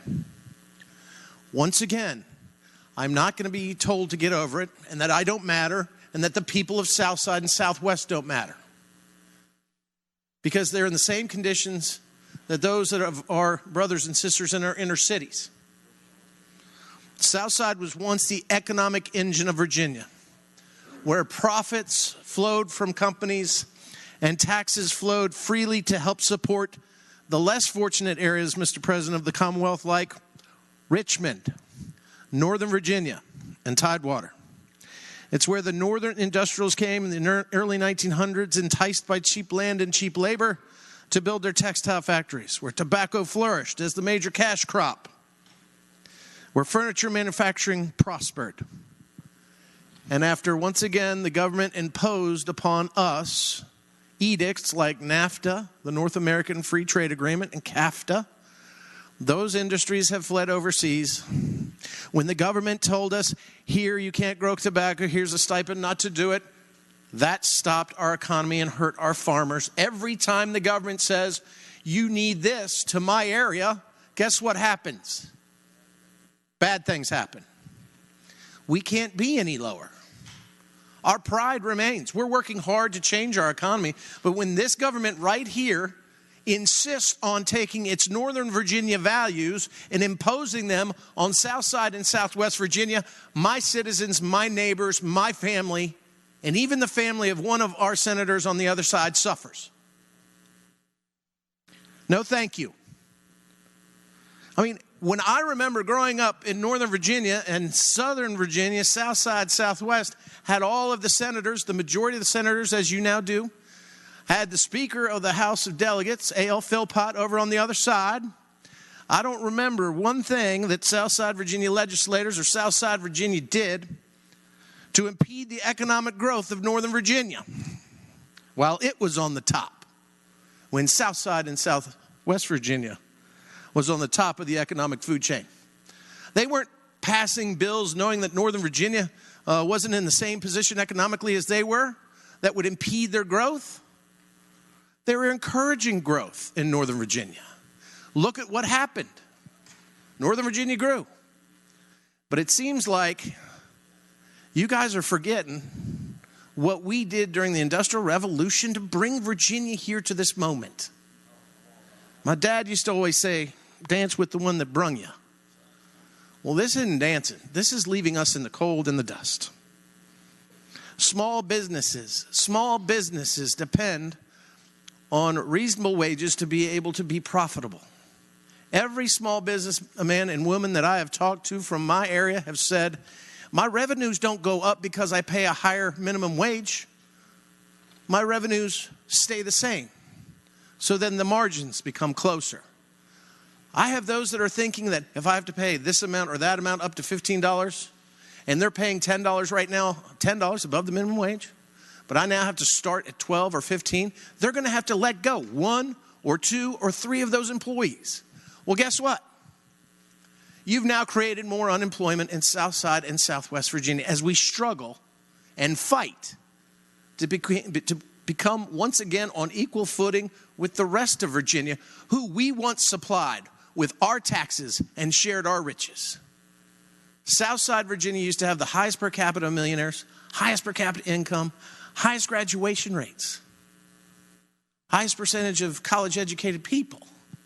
Now we're at the lowest. But we are fighting tooth and nail to get back. Please stop trying to tell us how we should do it, because what your advice is only going to hurt us further. It's only going to cause us to have to fight harder, and it's going to take yet another generation to get once again on equal footing with the rest of Virginia. This amendment is sound reasoning. And I thank the senator from Bedford because it actually takes into consideration our current climates. It actually has Northern Virginia and working together with the rest of Virginia. And please, please, stop telling us to get over it. We know manufacturing like textile and furniture is not coming back. But we're trying to build a new economy that is based on advanced manufacturing, precision machinery. We're watching a brain drain right now. But stop dictating to us how we should fix it. And we'll stop, and we'll never tell you how to fix Northern Virginia. We didn't do it back then as you were growing, and we were on the top, and we're not going to do it now. We'd like a hand. We don't need a handout. But we'd also like some respect. Don't tell me to get over it.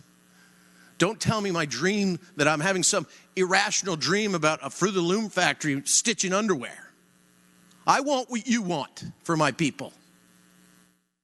You just have to understand where we are right now so that we can get there together. Thank you, Mr. President. Thank you, Senator. For what purpose does the junior senator for Richmond City, Senator Morrissey, rise? Mr. President, would the author of the floor amendments, the gentleman from Bedford, yield for a question? Will Senator yield? Mr. President, I yield. Senator Yield, you have the floor. I would preface my question with the following. Contrary to what your seatmate said, there are some people on this side that haven't made up their mind and are listening very closely to this debate. I would also preface it with the following as well. Since 1938, there have been 27, the minimum wage was initiated in 1938 at 25 cents an hour, and in the last 81 years, we've had 27 changes. Does the gentleman have any empirical evidence, or does anybody in this chamber have any empirical evidence that when we have initiated a regional minimum wage in a state, that when we did that, the state was successful, and later that state that lagged behind, I use that word respectfully, in the minimum wage, came up to par with the rest of the state, and it was considered a success? Senator has the floor. Mr. President, I wish I had that for you, because I think you're asking a question because you're a truth seeker. And that's what I need right now. I don't have that information, Mr. President. I do know this. I do know that other states have successfully implemented a regional approach. Mr. President, also I know that if we end up going at 1150 with an inflation factor to 15, I'm sure it's going to be injurious to my people. I'm positive of that. Mr. President, so I don't have the empirical data. I will tell you this, that if this amendment gets on, there's a second amendment on your desk. The second amendment, I hope, goes on anyway. But the second amendment says, let's have the study. For 2/3 of the time we had the Senate bill here, we had the study. And I don't know why we need to do this before we do the study, but it seems like we do, right? We've got to do this year, okay? And some people will say, you know, Steve, you didn't vote for these in the past, and shame on you. And I get it, and mea culpa to me, and blame me, get me, but don't get my region. But what I'm trying to do with this second amendment is say this. If you pass the substantial increase, over 25% increase, now, and then do the study, and if the study says that we can endure more, that we can do more, let's talk about that then. But I think this puts it in the right perspective. It takes us from 725 to 950. It does it quickly. And then it says, let's pause, let's study. And then if the study says, let's go further, we can do it. So I know I don't have the data that you're asking for. I'm grateful you're asking the question, but that is where I am. Would the gentleman yield for one final question? Senator Yield. I yield. Senator Yield, you have the floor. I was actually looking at that next amendment. Can you tell the body why we have to wait almost 3 years to November of 2022 for the VEDP to complete that study? And is it possible to move that study up to a much shorter period so that this body could come back and vote rather than waiting until November of 2022? Senator has the floor. Mr. President, the answer is yes, yes, yes. This was copied this is copied exactly from what we had before. They came back later on, and the dates are exactly the same. It came out of Senator Saslaw's bill. Willing to change it, yes. The only difference is this puts the Virginia Department of Economic Development Partnership in there. Be glad if it was the VEC, the commissioner. Dates move up, even better, because then we get that information that we are acting without these amendments. Mr. President, I thank the gentleman. Thank you, Senator. For what purpose is Senator from Western Fairfax? Senator Marsden rise. Just to speak briefly to the matter, Mr. President. Senator has the floor. I was the one who sort of started us down this road. I had a bill for minimum wage to 15 in I guess it was 6 years. There was one in the House for 4, and there was one here for 5. I took that one and turned it into 6, suggested the regional study, and even put in something that was, I can't tell you how unpopular this was on my side of the aisle, to start talking about it at the further end of the scale, starting to turn in benefits, because I thought it might be a good thing to do for people to be able to get health care, that might be more important than cash. I was probably wrong about that. But the income disparity problem in this country and in this state continues to get worse. It just does. And our population growth in this state is dropping. We're no longer the leader of the pack there. And these are signs, early signs. The economy is good right now, but honestly, the rich are getting richer and the poor are getting poorer. And what we've done here today, if you want to look at this at 15,000 feet, is start a discussion. But you have to start somewhere. And the pressure has been building for a long time, and people want a better wage, a way to support their families on one job. There's nothing wrong with that. And this discussion that we've started here will continue. As the senator from Eastern Fairfax said, we'll be back here next year. When this minimum wage goes into effect, if that's indeed what we do, we'll be in session with that being in place for 10 days or 12 days. We have time. We have time to think this through. But we've spent a long time doing nothing, and we better get started doing something. And this is something, and we need to pass this bill as it is. We don't need it amended. We'll take a look at it next year and continue to evolve this process. And I ask you to reject the floor amendment and support the bill as it is. Thank you. For purpose, Senator from Arlington, Senator Favola rise. Speaking to the amendment, Mr. President. Senator, has the floor. Thank you, Mr. President. I do have the greatest respect for the senator from Bedford, and I do understand that he's trying to manage a process of change that I'm sure is very frightening to many people in his region and other regions throughout the Commonwealth. But there actually have been some studies on the impact of increasing the minimum wage, and even increasing the minimum wage in the manner in which we are proposing before us, the bill before us.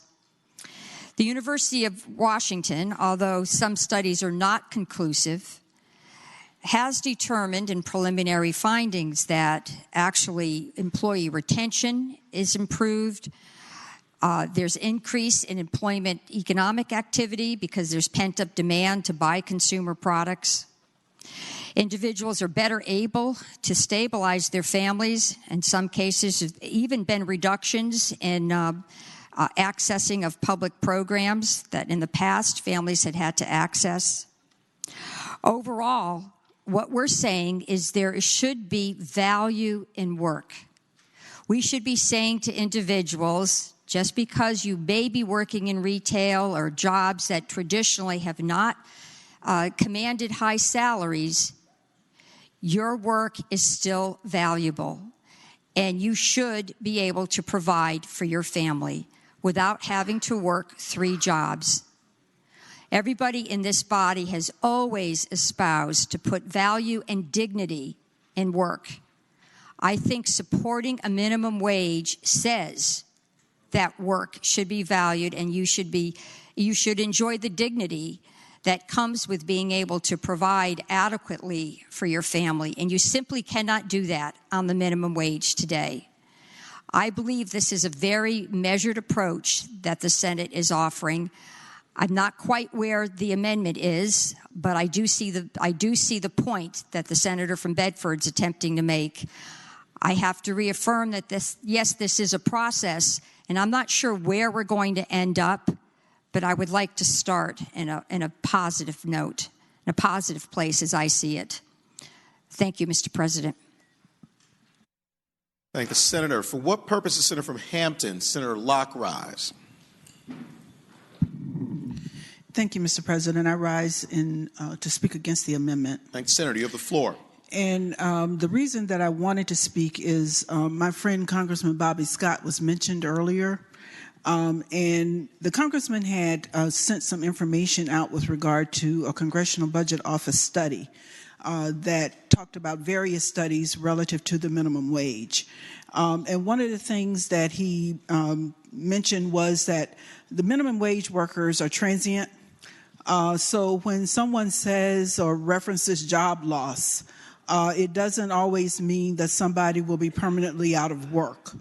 The time between jobs may be a little longer, but at the end of the year, virtually all minimum wage workers will be better off, because even if they miss a few weeks, they will be making a lot more per hour for the weeks that they work. And he indicated that the CBO report reviewed several existing studies and concluded that when my glasses are fogging up, concluded that they showed that on average a relatively negligible loss in jobs. 1.3 million out of over 150 million workers and 27 million who benefit from the minimum wage increase. Furthermore, 2 of the most recent studies cited, 2 out of the 3 studies cited, actually show a job increase if you raise the minimum wage because of increased economic activity generated by increased spending. And he also mentioned that one of the companies that actually stopped fighting the federal minimum wage was McDonald's. And it should be noted that Congressman Scott is the author of the federal minimum wage law. And I also want to mention that I am not a fan of regionalization. But I supported it primarily because I think we needed to get something out on minimum wage so that we would have some means of discussing where we were going with minimum wage. And I feel that if we do this regionalization approach to the minimum wage, the people who are going to be hurt are poor people and minority people, because they're going to be stuck at a floor of poverty if we continue this whole approach to regionalization and regionalizing the minimum wage. And what we're saying to minority people and poor people is that you are not deserving of a wage above a certain level. So I don't support regionalization to begin with. But it was a start to a conversation as we began the whole discussion around minimum wage. Thank you, Mr. President. Thank the senator. Do any senators other than Senator Newman wish to be heard regarding the first set of floor amendments? Seeing none, call the senator from Bedford, Senator Newman. Mr. President, I appreciate the manner in which this debate has gone, and clearly it is a serious matter. Mr. President, I ask myself a question often on important legislation, that is, what if I'm wrong? And I ask you to ask, what if you're wrong? If you're wrong and an entire portion of the state is dramatically impacted, it's not going to come down here and change it next year. That's not going to happen. If you're wrong, the impact, in my opinion, is going to be dire. Mr. President, I came up with a map. You can throw away my map. Put in your map. I came up with a number, 950. Make me vote on another number. But I urge you to consider the idea that this Commonwealth is not the same. Mr. President, I was interested to note that the differentials in housing between Galax and Alexandria. The average house in one was $89,000. The other one was over $600,000. We're not the same. We're not the same. You need to go to Galax to see that difference. Mr. President, we've talked about the legislative process, and I appreciate it. Some of you have talked with me and others here, Senator Stanley and others, saying, I get you, I understand. What I'm telling you is we're at the end or nearly the end of the legislative process. I've been here 29 years. I get it. We're going to pass this. It's going to go there. The Senate bill is going to be the bottom side. The House was on the top side, and we're coming out somewhere in between. I urge you to give us an opportunity now, when it matters. It's right now that it matters to allow us to have what I put in at 950 for the rest of the state. You pick the number, you pick the dates. Mr. President, I urge you to do this for the rest of the Commonwealth of Virginia. Thank you, Mr. President. Thank the senator. Question is, shall the floor amendments be adopted? All in favor of the motion will say aye. Aye. Those opposed, no. No. The noes have it. The floor amendments are rejected. Seeing 8 hands, we will have a recorded vote. The question is, shall the floor amendments be adopted? All in favor of the motion will record their vote aye. Those opposed, no. Are the senators ready to vote? Have all the senators voted? Do any senators desire to change their vote? The clerk will close the roll. Ayes 20, noes 20. Ayes 20, noes 20. The chair, understanding the thoughtfulness of the amendments, votes no. Floor amendments fail. Senator from Bedford, Senator Newman. Mr. President, I move to waive the reading of the floor amendment. Question is, shall the reading of the second floor amendment be waived? All in favor of waiving the reading will say aye. Aye. Those opposed, no. The ayes have it. The reading of the floor amendment is waived. Senator from Bedford, Senator Newman. Mr. President, I appreciate the body's patience and willingness to go through the process. Mr. President, I offer this amendment. It is the amendment that was on the bill before when it came through. I think the senator from Southern Fairfax or Western Fairfax put it on before. I think that we should, if we're going to go down this path, request the information. I'm willing to change the date to whatever fits the body, Mr. President. I think we understand that. Thank you, Senator. For what purpose does a junior senator from Richmond City, Senator Morrissey, rise? Would the gentleman would the gentleman yield for a question? Senator yield. Senator yields. You have the floor. Mr. President, I yield. Would the gentleman consider on line 3 of his floor amendment amending it from November 30th, 2022 to November 30th, 2021? Senator's the floor. Mr. President, I would. Procedurally, either you can write it quickly or I can write it, but I think we have to adopt the floor amendment, and then we would have the ability to come back and change the time. Mr. President, parliamentary inquiry. Yes. Couldn't we change that date in conference if there's a consensus about it instead of doing another amendment? That's confirmed. Yes? Okay, thank you. The answer is yes to your inquiry. Mr. President. You would have to reject this floor amendment and then write a new floor amendment with that date in it. You can't amend it.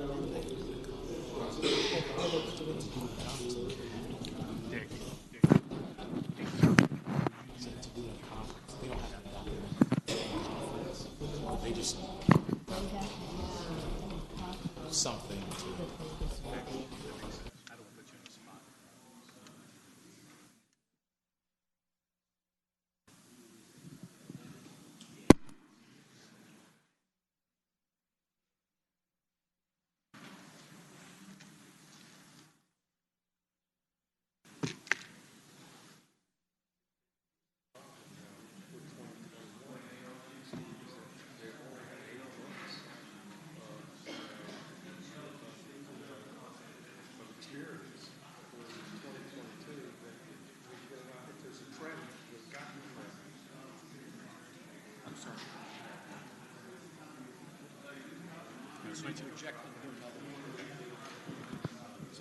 So I just withdraw it, and did she redraw it?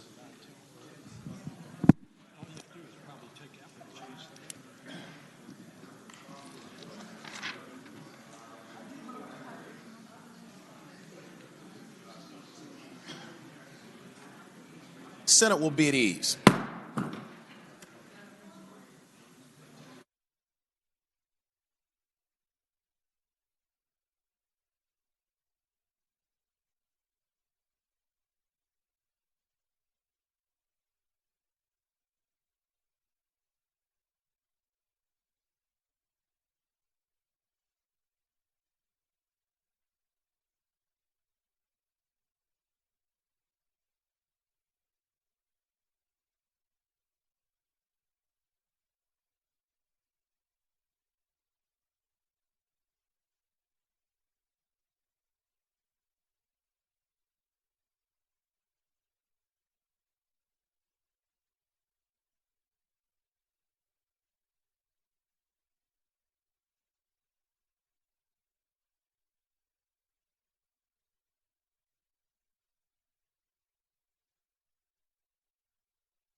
Senate will come to order. Senator from Bedford, Senator Newman. Mr. President, after discussing the measure with the majority leader and others, I withdraw the amendment. Mr. President, I ask you to pause just a moment. Okay. Senate will be at ease once again.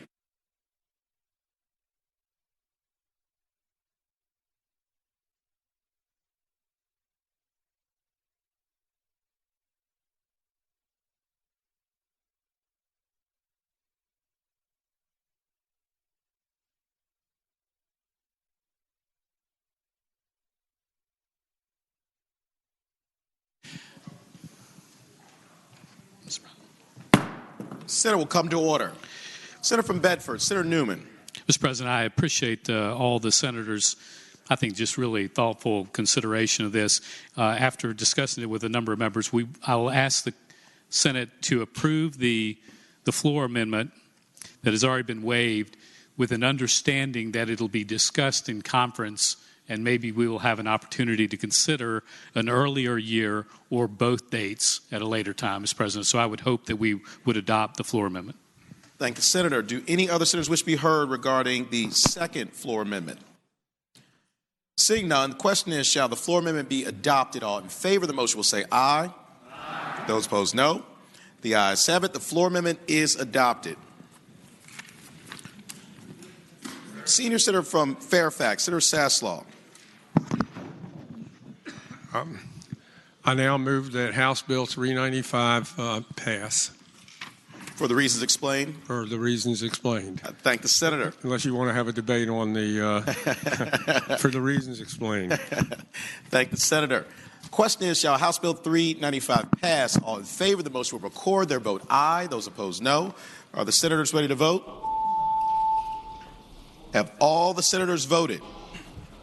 Do any senators desire to change their vote? The clerk will close the roll. Ayes 21, noes 19. Ayes 21, noes 19. House Bill 395 passes. House Bill 408, a bill relating to Green Job Creation Tax Credit sunset date. Reported from the Committee on Finance and Appropriations with amendment. Senator from Northern Fairfax, Senator Howe. I move the amendment be agreed to. Thank the Senator. The question is, shall the committee amendment be agreed to? All in favor of the motion will say aye. Aye. Those opposed, no. The ayes have it. The committee amendment is agreed to. Senator from Northern Fairfax, Senator Howe. This bill deals with the Green Job Creation Tax Credit, and what it does is simply extend the sunset to 2025. Thank you, Senator. Senator. The bill pass. Question is, shall House Bill 408 pass? All in favor of the motion will record their vote aye. Those opposed, no. Are the senators ready to vote? Have all the senators voted? Do any senators desire to change their vote? The clerk will close the roll. Ayes 27, noes 13. Ayes 27, noes 13. House Bill 408 passes. House Bill 831, a bill relating to utility easements, broadband, and other communication services. Reported from the Committee on Commerce and Labor with a substitute. Mr. President. Senator from Fairfax City, Senator Peterson. Can that go by for the day? Without objection, House Bill 831 will go by for the day. House Bill 833, a bill relating to prevailing wage requirement for public works contracts penalty. Reported from the Committee on Commerce and Labor with amendment. Senior Senator from Fairfax, Senator Saslaw.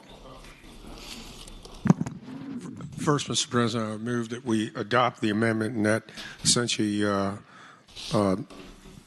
that $250,000 limit. It doesn't, prevailing wage doesn't kick in until after that. That makes it similar to what my bill is. Mr. President. For what purpose, Senator from Rockingham, Senator Obenchain rise? Before we adopt the amendment, can I ask that this go by for the day? Sure. Thanks. Without objection, House Bill 833 will go by for the day. House Bill 984, a bill relating to the misclassification of workers' cause of action. Reported from the Committee on Commerce and Labor. Senior Senator from Fairfax, Senator Saslaw. Mr. President, this deals with a cause of action by an employee who's been, who's been not authorized an individual who's not been properly classified as an employee to bring a civil action for damages. And her bill now is pretty much the same as mine that passed here 21-19.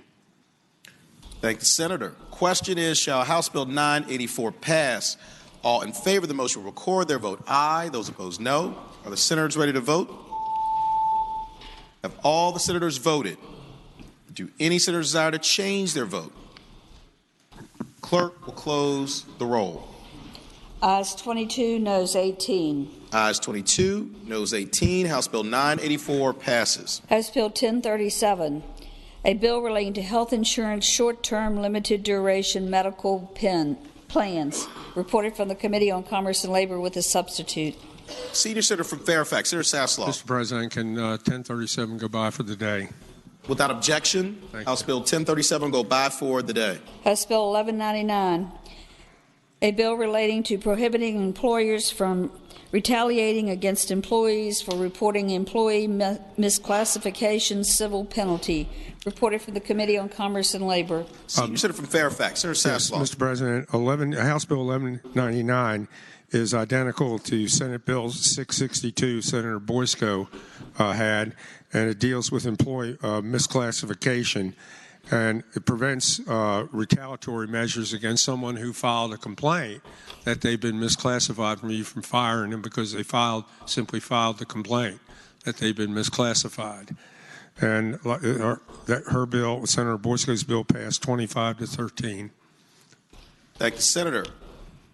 Question is, shall House Bill 1199 pass? All in favor of the motion will record their vote aye. Those opposed, no. Are the senators ready to vote? Have all the senators voted? Do any senators desire to change their vote? Clerk will close the roll. Ayes 21, noes 19. Ayes 21, noes 19. House Bill 1199 passes. House Bill 1290, a bill relating to licensure of pharmacy benefits managers. Reported from the Committee on Commerce and Labor. Senior Senator from Fairfax, Senator Sasslaw. Yes, this sets up the licensing and regulation of pharmacy benefit managers, and it's now identical to Senator Edwards' bill that passed here 33-7. Senator moves to passage. And I would move the passage. Thank you, Senator. The question is, shall House Bill 1290 pass? All in favor of the motion will record their vote aye. Those opposed, no. Are the senators ready to vote? Have all the senators voted? Do any senators desire to change their vote?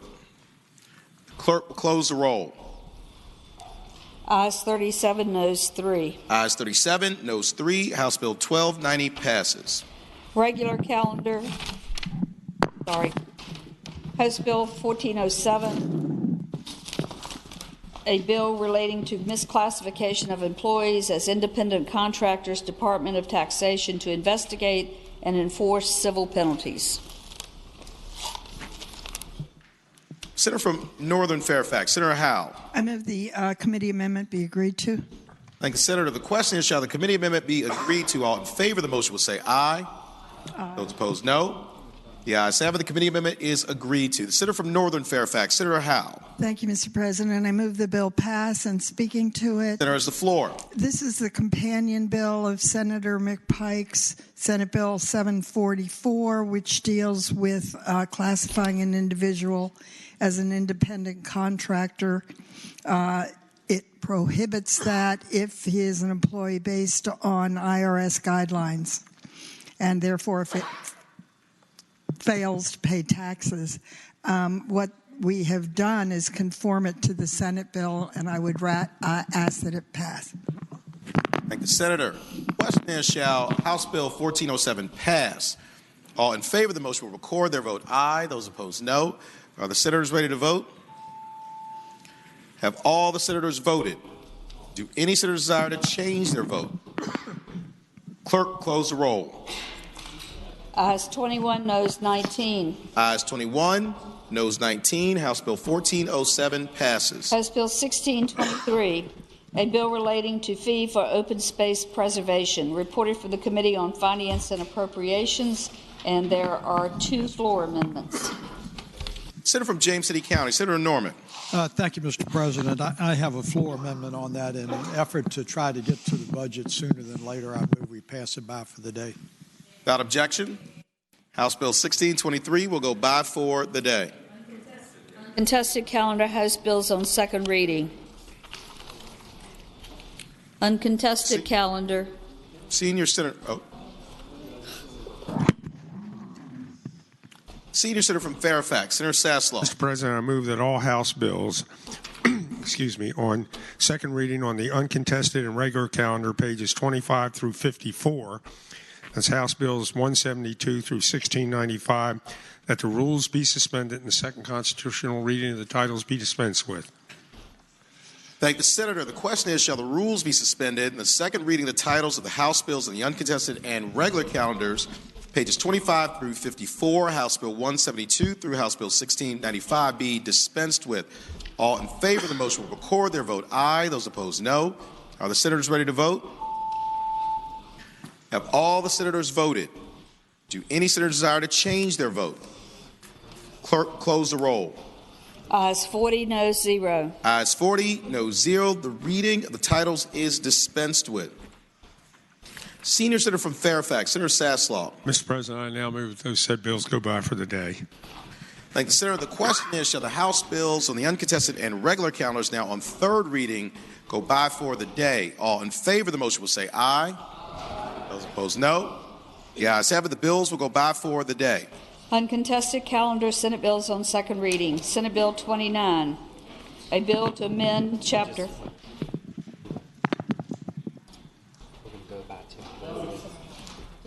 Yeah. Senator from Northern Fairfax, Senator Howe. Mr. President, I move that Senate Bill 29 be passed by temporarily. Without objection, Senate Bill 29 will go by temporarily. Senate Bill 30. Mr. President, I ask that Senate Bill 30 be passed by temporarily. Without objection, Senate Bill 30 will go by temporarily. Memorial resolutions. Senior Senator from Fairfax, Senator Saslaw. Mr. President, I move that the memorial resolutions on pages 55 through 57, that's HJR 202 to SR 22, be considered in a block in the usual manner, waiving the reading of the resolutions thereof, but with the understanding any senator desiring a resolution be removed from the block, do so after the clerk has read the title to the resolution. Thank you, Senator. The question is, shall the memorial resolutions on pages 55 through 57, House Joint Resolution 202 through Senate Resolution 22 be considered in the block in the usual manner, waiving the reading of the resolutions thereof with the understanding that any senator desiring a resolution be removed from the block will do so after the clerk has read the title of the resolution. All in favor of the motion will say aye. Those opposed, no. The ayes have it. The motion is agreed to. The resolutions are before us in the block. Clerk will read the titles of the memorial resolutions. House Joint Resolution 202, celebrating the life of Susan Camille Gardner, DVM. HJR 203, celebrating the life of Charles Richard Watson. House Joint Resolution 209, celebrating the life of Ann Kendrick Colhart. House Joint Resolution 210, celebrating the life of Samuel Hughes Melton, MD. House Joint Resolution 227, celebrating the life of Elizabeth Leonard Ryan, DVM. Senate Joint Resolution 88, celebrating the life of the Honorable Gerald L. Bliles. Mr. President, can that resolution come out of the block, please?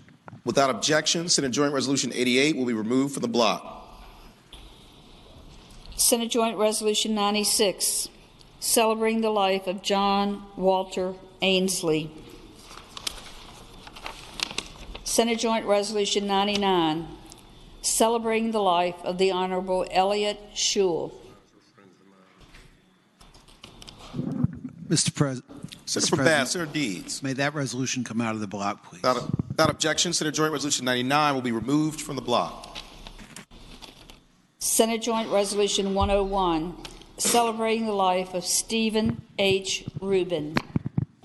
Senate Joint Resolution 102, celebrating the life of Paul Morton Gaston. Senate Joint Resolution 104, celebrating the life of the Honorable Thomas J. Mickey. Mr. President, may that resolution come out of the block, please. Without objection, Senate Joint Resolution 104 will be removed from the block. Senate Joint Resolution 105, celebrating the lives of Kate Lee Cobb McGinnis and Bernard Lewis McGinnis. Senate Joint Resolution 108, celebrating the life of Sergeant George Philip Moskowitz. Senate Joint Resolution 109, celebrating the life of Master Chief Rudolph Ernst Bosel, United States Navy, retired. Mr. President. Senior Senator from Chesapeake, Senator Cosgrove. Could Senate Joint Resolution 109 come out of the block and go by for the day? Without objection, that resolution will come out of the block and go by for the day. Senate Joint Resolution 115, celebrating the life of Billy Bernard Lawrence. Senate Joint Resolution 120, celebrating the life of Brantley Moses Jefferson. Senate Joint Resolution 122, celebrating the life of William Griffith Thomas. Senior Senator from Fairfax, Senator Saslaw. May SJR 122 come out of the block? Without objection. Thank you. And Mr. President, Senator from Henrico, Senator Donovan. I apologize, but may HJR 210 come out of the block and go by for the day? Without objection, HJR 210 will be removed from the block and go by for the day.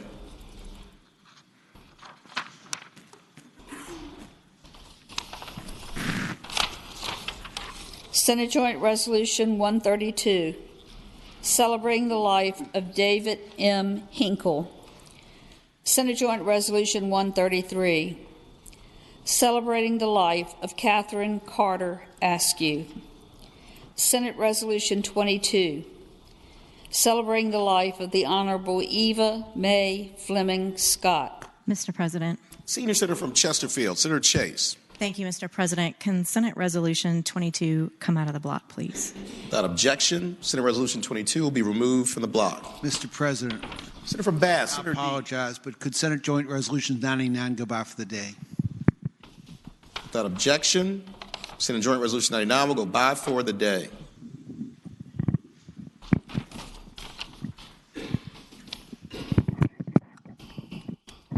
The resolutions, does anyone else want to be heard? The resolutions will be agreed to in the usual manner. All those in favor of agreeing to the memorial resolutions will please rise.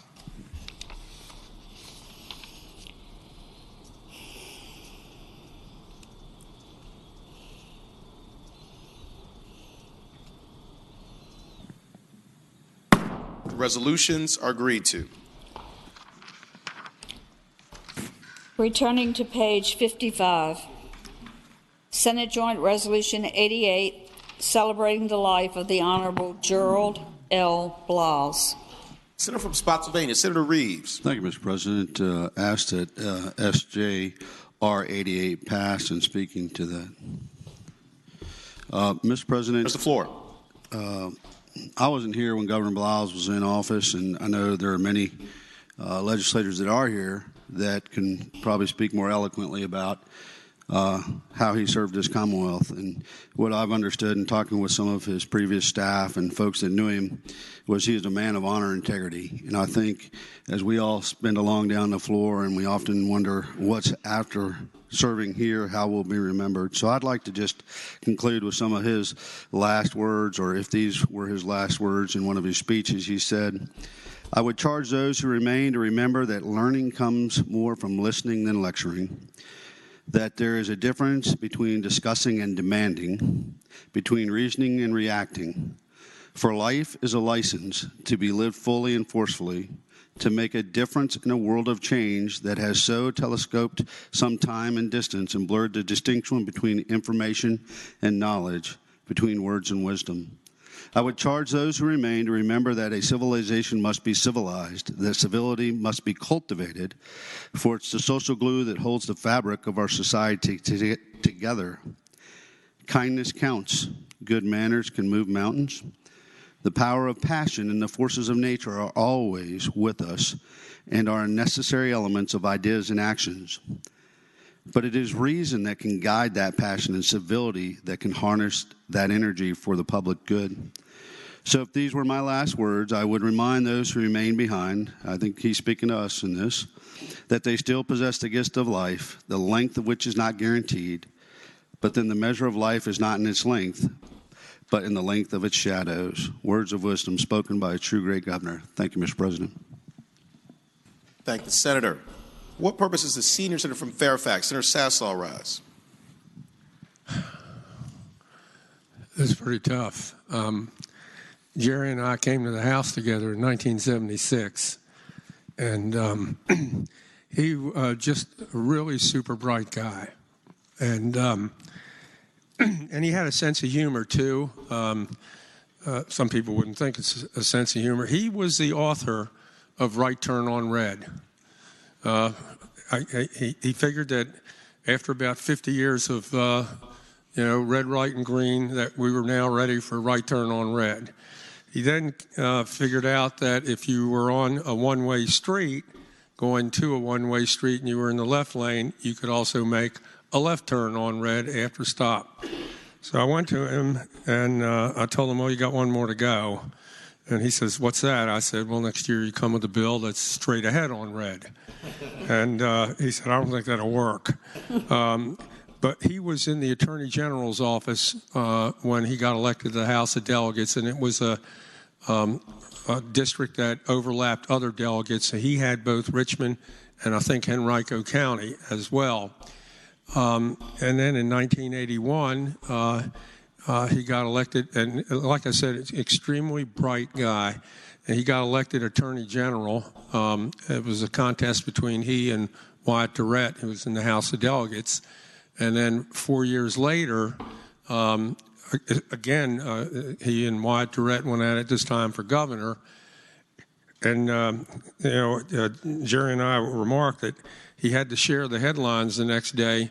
It was one of the worst weather days in the history of this state.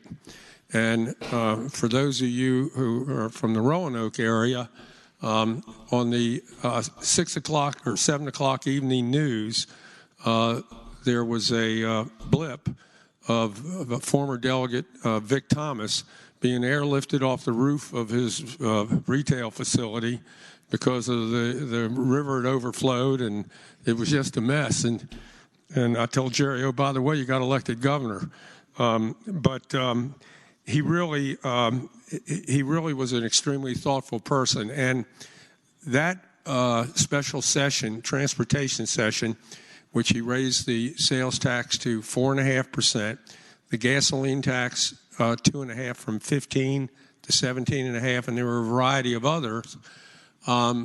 He, I think, was probably the most productive 8 days that we had in really in decades, and from a transportation standpoint, certainly the most significant until perhaps this year, which we've done a lot. But he finished his career with the Miller Foundation, I think it was at UVA, which was a study of the presidency. But he had so much to offer. And if ever there was a reason for, governors being able to succeed himself, it was him. And he was extremely well liked by people in both parties. And he got along great with Ed Willey, Hunter Andrews, Phil Pott, everybody. There wasn't anybody walking around with a negative word to say about him. And I didn't know, and neither did hardly anyone, that he was ill. And it's a shame, that he couldn't have stayed around a little longer. But I also hope that, the resolution passes. He certainly was an outstanding individual and one hell of a governor. Thank the senator. For what purpose, Senator from James City County, Senator Norman rise. Mr. President, I rise in support of the resolution. Senator has the floor. I think without being too outlandish, knowing a little bit about the history of many governors in the Commonwealth of Virginia, I would say that Governor Baliles was certainly the most intellectual and insightful governor in the modern history of Virginia. And he actually, as you just heard from my friend, the senior senator from Fairfax, he really was transformational in many things that have taken place in Virginia. I remember a couple of years ago having dinner with Governor Baliles at the Boar's Head in Charlottesville.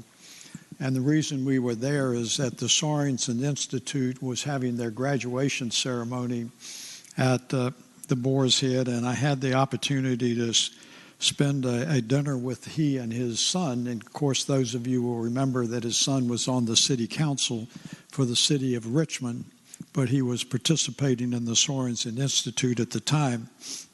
And I actually got a chuckle and a moment of delight out of the governor when I told him I was teaching a class to third-year law students at the College of William and Mary, and that in the first class of the semester, that one of the readings I had was an essay that Governor Baliles had written, and it was titled The Right Ingredients. And in the Right Ingredients essay, he talked about the right ingredients that a legislator should have when serving in the Commonwealth of Virginia. And he talked about integrity, he talked about passion, he talked about being educated, and Mr. President, he talked about the importance of civility. Truly an extraordinary gentleman. Thank the Senator. For what purpose, the Senator from Franklin County, Senator Stanley, rise? Thank you, Mr. President. If I may speak on behalf of all of people of Southside Virginia. Senator, the floor. Thank you, Mr. President. It was a sad day to hear that Governor Baliles had passed away. A native of Patrick County, Southside Virginia.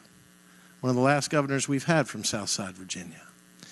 And while I did not serve in this body while he was here, when I was first elected, and when Patrick County became my district, when I was reelected the very next year, he sought me out. And what he said was, never lose the passion for the region and the people that you serve. Never lose the passion for the law that you create and the law that you strike down. Never lose your focus. Never lose your love for life. And always know that education is the one thing that not only is the great equalizer that can also bring our region out of its current economic troubles. I was blessed that he had sought me out, and he did it on more than one occasion, just to check in, and also just to reinvigorate me with those words. He didn't have to do that. But Patrick County and the people of Southside Virginia were very important to him, as much as the people of the entire Commonwealth of Virginia were just as important in his heart. We have lost a giant. He was a mountain masquerading as a man. There will only be one Governor Jerry Baliles. But we who were touched by him, his soul, his spirit, his passion, we carry with us every day. God bless him, for he walks with the angels now. Thank you, Mr. President. Thank the Senator. For what purpose does the senior senator from Richmond City, Senator McClellan, rise? Thank you, Mr. President. Speaking to the resolution. Senator, has the floor. I just want to give a different perspective about Governor Baliles after he served in office. He came to Hunton and Williams. And he served as a mentor to a lot of young lawyers, myself included, when I was a summer associate and when I first began practicing law. And a lot of people who were interested in public service. He loved the law. He loved everything about the law. And he loved the Virginia Bar Association, which some of us have the opportunity to serve on that board. I'm just getting off, and the gentleman from Rockingham is getting on. And I remember as a first-year associate, my sister was president of the State Bar Young Lawyers, and the partner down the hall from me was president of the Virginia Bar Association Young Lawyers. And there's a bit of a rivalry between those two. And I thought, well, I guess I have to be a member of both. But I wasn't very happy about it until he called me up into his office and he said, I see you're joining the Virginia Bar Association. You're going to love it. And my first meeting, he took me around and he introduced me to everybody. And just how excited and the joy in his face, shepherding around a young lawyer. And the first time I ever went into a courtroom, most of my practice has been administrative law, even then. But one time I had a case where I was supposed to go in for demurrer. And I wrote it, I was going to argue it. It was the one time I was going to be in court.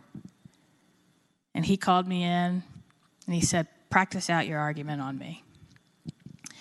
When I first decided to run for office, the first person outside of my family, obviously, I went to talk about it was Governor Blouses. And he was so excited. He was the first person to endorse me. And anytime I needed advice, whether I knew it or not, he was there to give it to me. But that just wasn't my story. Every young lawyer in Hunton and Williams, he was a mentor to. Every young lawyer he saw coming through the Virginia Bar Association, he was a mentor to. And part of what struck me and stayed with me was how you may disagree with people violently. But at the end of the day, whether you're two lawyers on opposite sides or whether you are two legislators on opposite sides, you can fight for your client or your constituents. But then afterwards, you can shake hands and leave as friends and colleagues. That has stayed with me through both of my careers. I will miss him terribly as a mentor, but I am glad that in addition to his service himself, I'm glad for those that he trained to carry on his legacy after him. Thank the senator. For what purpose, Senator from Bath, Senator Deeds, rise? To briefly speak to the resolution. Senator has the floor. To be governor of Virginia is a special thing. 4-year finite term. Nobody recognized that. Nobody appreciated that like Jerry Blouses. And I will challenge anyone in this room to name another governor who used every single day of his 4-year term productively, like Blouses did. He was one for the history books, one for the ages, and we are all better people for having learned from him. Thank the senator. Do any other senators wish to be heard regarding Senate Joint Resolution 88? Seeing none, all those in favor of agreeing to the memorial resolution will please rise. Resolution will be agreed to in the usual manner.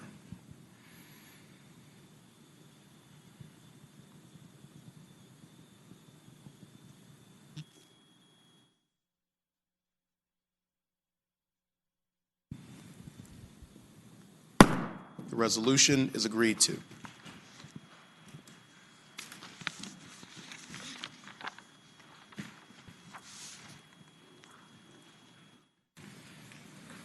Senate Joint Resolution 104.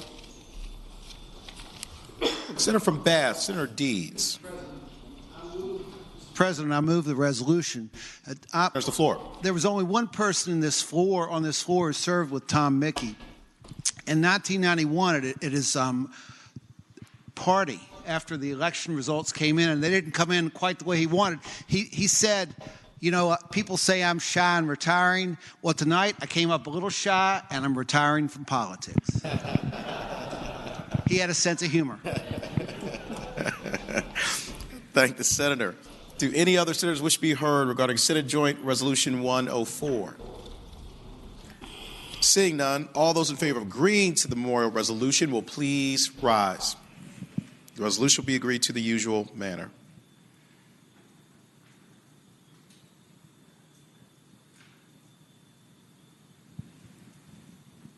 The resolution is agreed to. Senate Joint Resolution 122.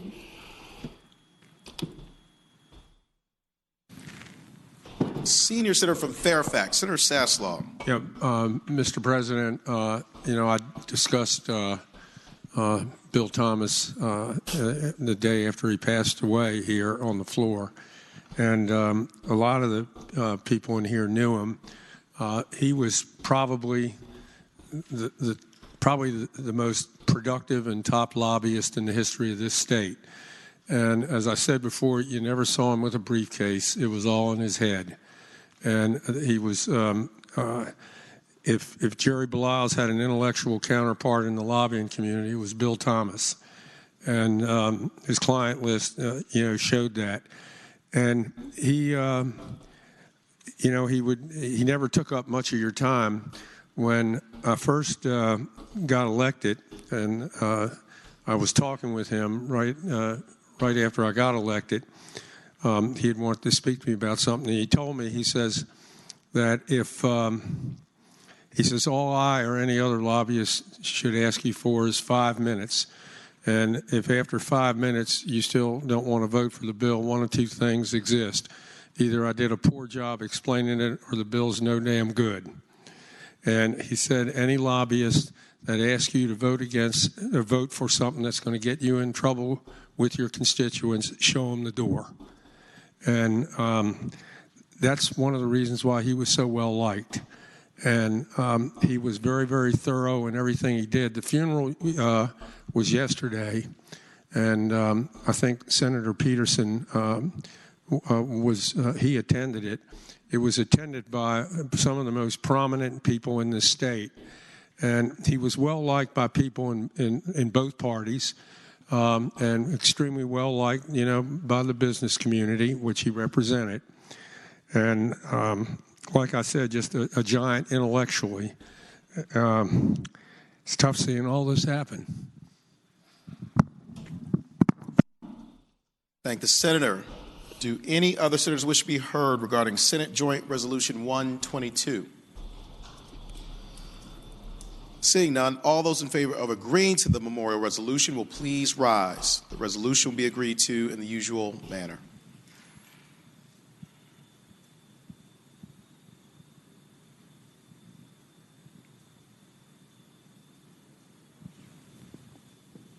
The resolution is agreed to. Senate Resolution 22. Senior Senator from Chesterfield, Senator Chase. Thank you, Mr. President. I move the resolution. Senator, has the floor. Thank you, Mr. President.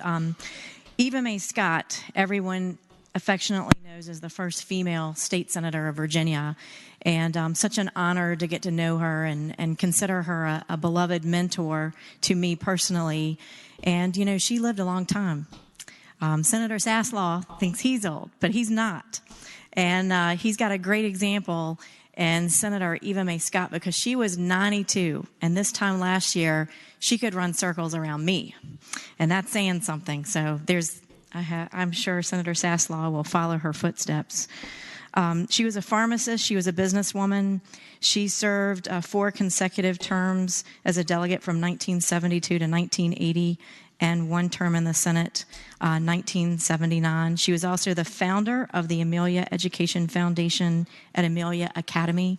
And I just think the world of her. The last time I saw her was this time last year when she stood firm fighting on an issue that was very important to her, the Equal Rights Amendment. So I'm thinking of her today. I miss her, and I hope y'all remember her today. Thank you. Thank you, Senator. For what purpose is Senior Senator from Fairfax, Senator Saslaw, rise? This is a third resolution of a former member, and I'm the only person here that served with any of them, and I served with all 3. Eva came into the Senate the same day I did in January 1980. And she was as Senator Chase said, she was the first woman elected to the Senate, as far as everybody knows, in Virginia history. Eva was a conservative Republican from Dinwiddie. 2 years later, to fill out an unexpired term by Senator Fitzpatrick from Norfolk, Evelyn Haley was the second. And it was interesting, as I said, Senator Scott was a conservative Republican. Senator Haley was a liberal Democrat. And it's a lesson for all of us. Those two got along extremely well. And a lot of respect for each other, super nice people. And she, as was pointed out, she lived a long life, Senator Scott did. It's some of you will see as years go by, you'll start to see what I'm saying. But these were really good people, all of them, and we're losing them.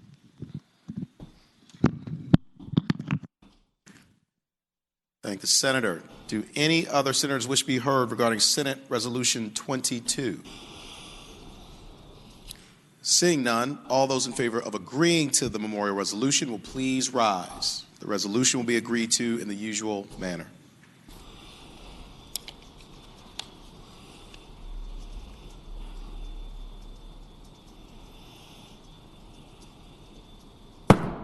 resolution is agreed to. Commending resolutions. Senior Senator from Fairfax, Senator Sassler. Mr. President, I move that the commending resolutions on pages 57 through 62, HJR 201 through SR 29, be considered in a block by a voice vote, waiving the reading of the resolutions with the understanding any senator desiring a resolution be removed from the block will do so after the clerk has read the number of the resolution. Thank the Senator. The question is, shall the commending resolutions on pages 57 through 62, House Joint Resolution 201 through Senate Resolution 29, be considered in the block by voice vote, waiving the reading of the resolutions with the understanding that any senator desiring a resolution be removed from the block will do so after the clerk has read the number of the resolution. All in favor of the motion will say aye. Those opposed, no. The ayes have it. The motion is agreed to. The resolutions are before us in the block. The clerk will read the numbers of the resolutions. House Joint Resolutions 201, 204, 205, 216, 211, 213, 214, 215, 216, 217, 218, 219, 220, 221, 222, 223, 224, 225, 226, 228, 229, 230, Senate Joint Resolutions 91, 100, 103, 106, 107, 111, 114, 116, 118, 121, 123, 124, 125, 126, 127, 128, 129, 130, 131, Senate Resolutions 25, 26, 28, 29. The question is, shall the resolutions be agreed to? All in favor of agreeing to the resolutions will say aye. Those opposed, no. The ayes have it. The resolutions are agreed to.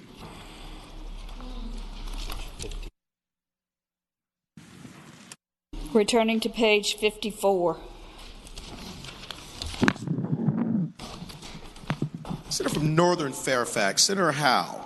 Thank you, Mr. President. I move to suspend the rules and grant the privileges of the floor to members of the Senate Finance and Appropriations Committee staff. Thank the Senator. The question is, shall the rules be suspended and the privilege of the floor be granted to the Senate Finance and Committee staff? All in favor of the motion will record their vote aye. Those opposed, no. Are the senators ready to vote? Have all the senators voted? Do any senator desire to change their vote? Clerk, close the roll. Ayes 39, no 0. Ayes 39, no 0. The rules are suspended and the privileges of the floor are granted to the Senate Finance Committee staff. Senator from Northern Fairfax, Senator Howe. Thank you, Mr. President. I would just like to briefly explain the procedure we'll be following today. Senator has the floor. We will first take up Senate Bill 29, and then we'll take up Senate Bill 30. In the case of each bill, the clerk will read the list of items taken out of the block. We will then vote on the uncontested committee amendments in a block. Then we will return to the committee amendments taken out of the block and take them up in order. Then we'll take any floor amendments, and Senate Finance staff and the various subcommittee chairs will be able to answer questions.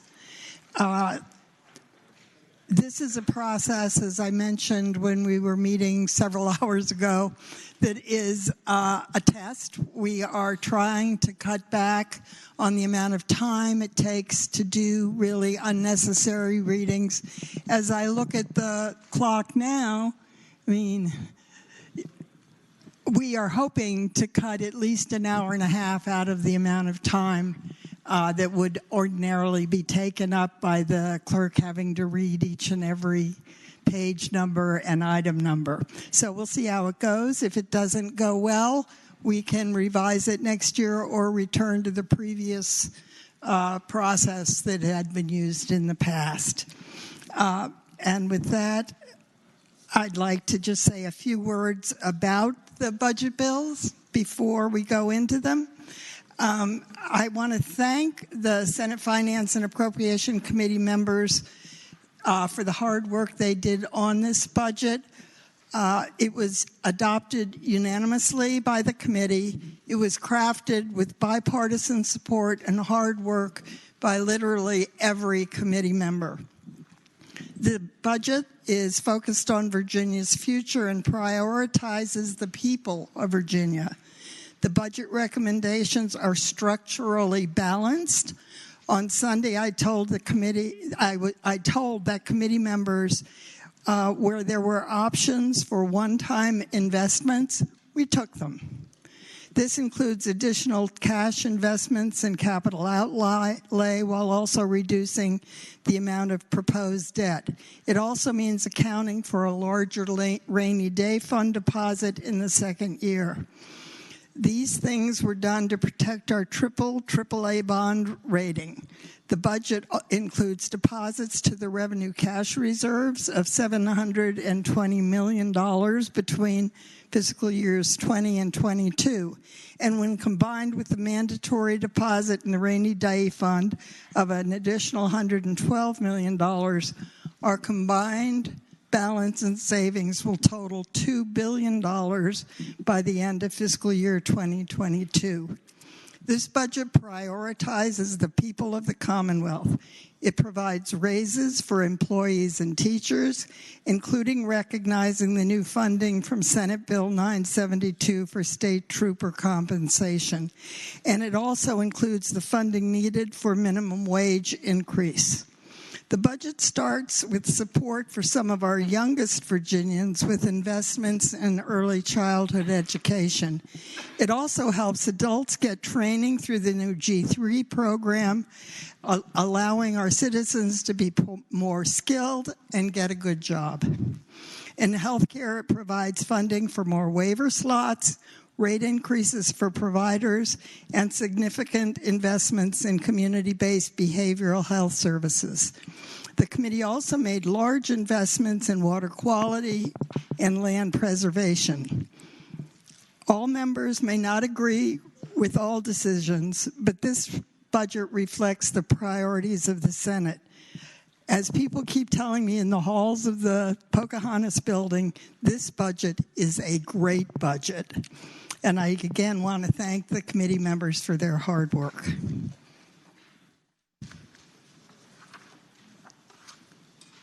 Thank you, Senator.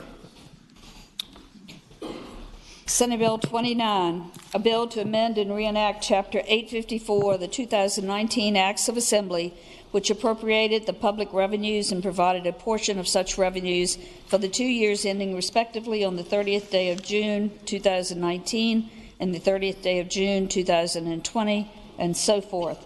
And it was reported from the Committee on Finance and Appropriations with amendments. The following amendments have been removed from the block.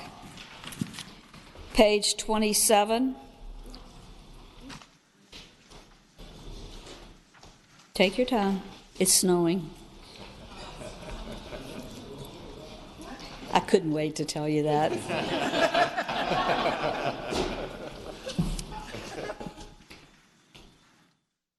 Page 27, item 310, number 1. Mr. President. Senator from Augusta, Senator Hanger. Not sure your process, but if it's in order to move that past, that's what I will do. No? We come back to it. We'll come back to it. Come back to it. Okay. I'm just letting you know which ones have been removed. Then we will do the block, and then we will come back to these. Okay. Thank you, Senator. Page 27, item 310, number 2.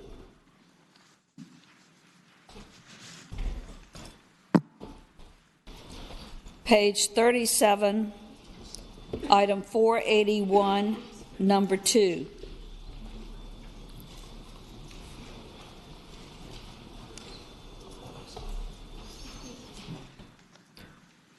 It was page 37, item 481,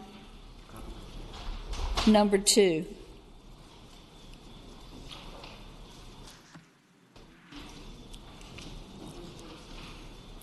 Then page 40, item C-48.10, number 2.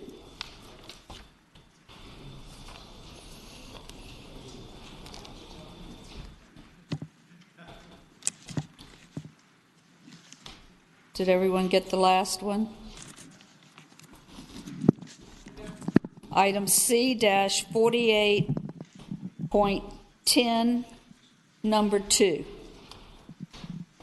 on page 40.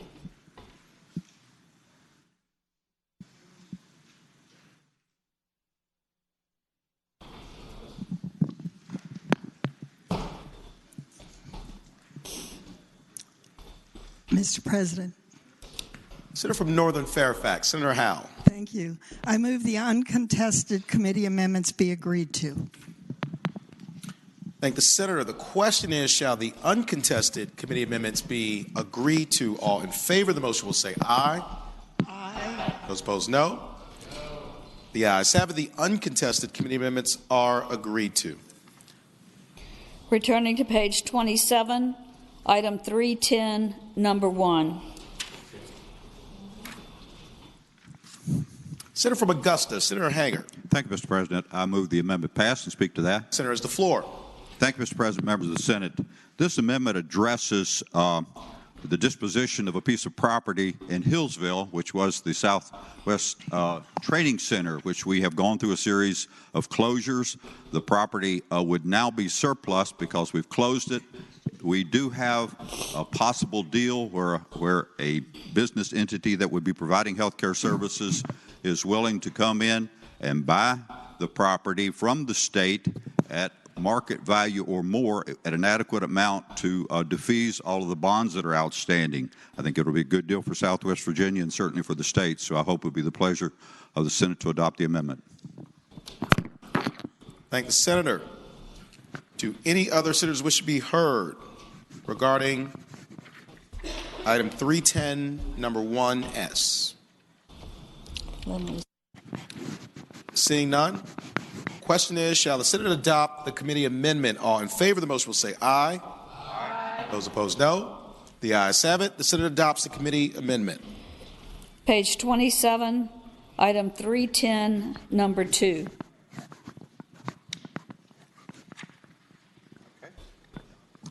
Senator from Augusta, Senator Hager. Thank you, Mr. President. Members of the Senate, I move that this item pass. And speaking to that, Senator has the floor. Thank you, Mr. President. Members of the Senate, the committee, in looking at this particular situation, the administration had proposed temporarily increasing bed capacity at Catawba Hospital in order to deal with our TDO crisis, or the capacity crisis for our institutional hospitals. It was the thinking of the committee, and this will be reflected in several other amendments, that it would be more appropriate to stay the course in terms of building community-based services, and that the temporary beds that are being opened at Catawba would be closed at the end of this fiscal year coming up. So the amendment speaks to that. It would require that a plan be developed to reduce the beds at Catawba back to their operating level that they were before the introduction of about 28 additional beds by the administration, which we view as very temporary. Hope it will be the pleasure of the body to adopt the amendment. Thank you, Senator. For what purpose, the Senator from Roanoke County, Senator Suderline rise? To speak against the amendment. Senator has the floor. Thank you, Mr. President. I think the administration had the right approach on this, and I'm disappointed to see the Senate will probably be going the other direction on it. I think the administration correctly identified a good path to making sure that we have these services in the portion of the state in the Roanoke Valley and the western part of the Commonwealth. And I hope it will be the pleasure of the Senate to reject this position and go along with the administration's thoughts on making sure that we have these vital services provided in the western part of the Commonwealth through their plan. Thank the Senator. Do any other senators wish to be heard regarding the committee amendment? Seeing none, the question is, shall the Senate adopt the committee amendment? All in favor of the motion will say aye. Aye. Those opposed, no. No. The noes have it. The committee amendment fails. 8 hands. Seeing 8 hands, we will have a recorded vote. Question is, shall the Senate adopt the committee amendment? All in favor of the motion will record their vote aye. Those opposed, no. Are the senators ready to vote? Have all the senators voted? Do any senators desire to change their vote? Clerk will close the roll. Ayes 22, noes 17. Ayes 22, no 17. The Senate adopts the committee amendment. Page 37, item 481, number 2. Senator from Augusta, Senator Hanger. Thank you, Mr. President. I move that this amendment pass and speak to it. Senator has the floor. Thank you, Mr. President, members of the Senate. This language amendment speaks to the creation of a Virginia-based health exchange. The senior senator from Richmond, myself, and I believe the senator from Roanoke introduced legislation that would create a Virginia-based health exchange. We feel like this would be much better, more effective for us in the Commonwealth than the federal exchange. The language speaks to startup monies, which would be monies currently that the State Corporation Commission would have available to them. It also speaks to a $40 million, I believe it was a $40 million Treasury loan that would be authorized and repaid from the funds, the federal funds that then would be accruing to Virginia, which are currently being paid by providers to the federal government. So I hope it will be the pleasure of the Senate to adopt this language amendment, which authorizes the Treasury loan and the startup costs for putting in place the Virginia-based health exchange. Thank you, Mr. President. Thank the Senator. Do any other senators wish to be heard regarding the committee amendment? Seeing none, the question is, shall the Senate adopt the committee amendment? All in favor of the motion will say aye.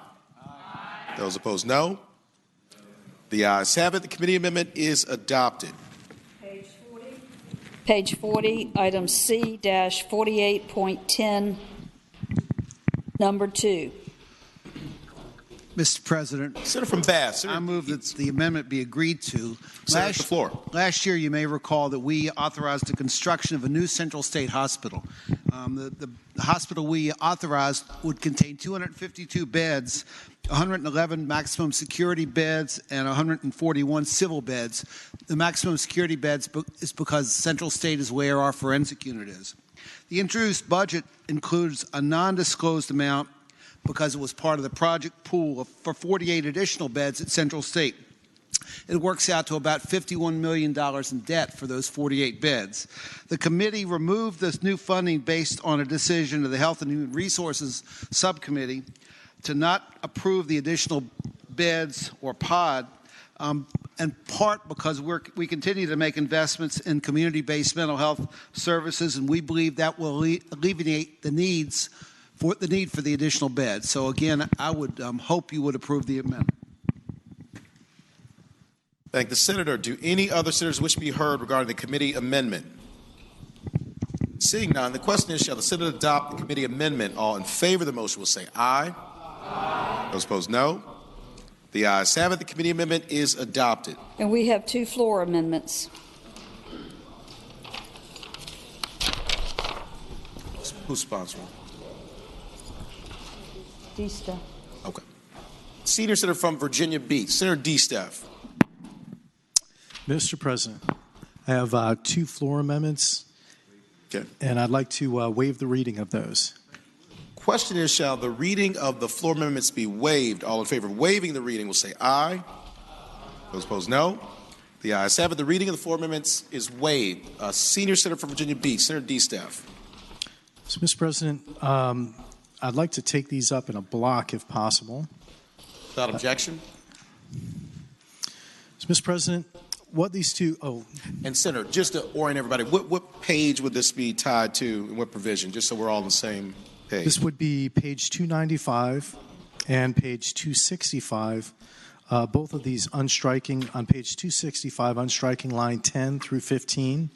On page 285, unstriking line 28 through 33. Okay. Yeah, no, yeah. Right. That would be in the base budget, Mr. President. Right, we're not guilty. The governor's introduced budget. Mr. President. Be clear. Mr. President. Senator from Accomack, Senator Lewis. Point of order. Mr. President, since Senate Bill 1027 and House Bill 981 have not yet been signed into law, and since we are not participating in the Regional Greenhouse Gas Initiative, and since if and when we do, it will not be until July 1 of this year, are these amendments in order?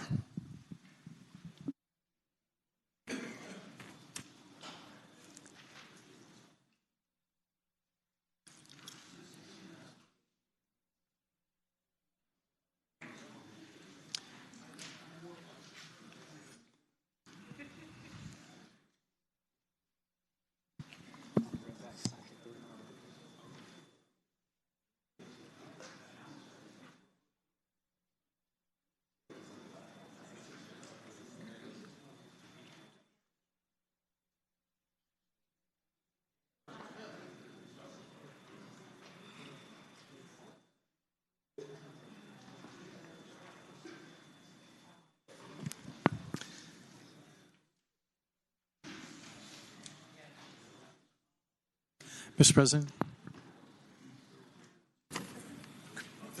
One second, if you don't mind. You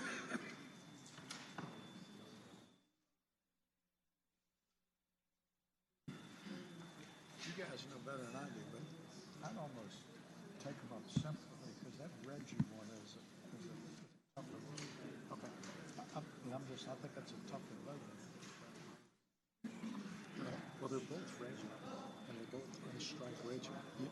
So these two here, this isn't budget. This is Senate Bill 30, completely separate. But these are both for Reggie. I thought one of them was a funding. Yeah, there was a trading program. Yeah, that's this one here. And this one is it's a carbon market trading. This is it. And this one is the prohibition. A prohibition. One is to buy carbon credits, and the other is to buy. Yeah.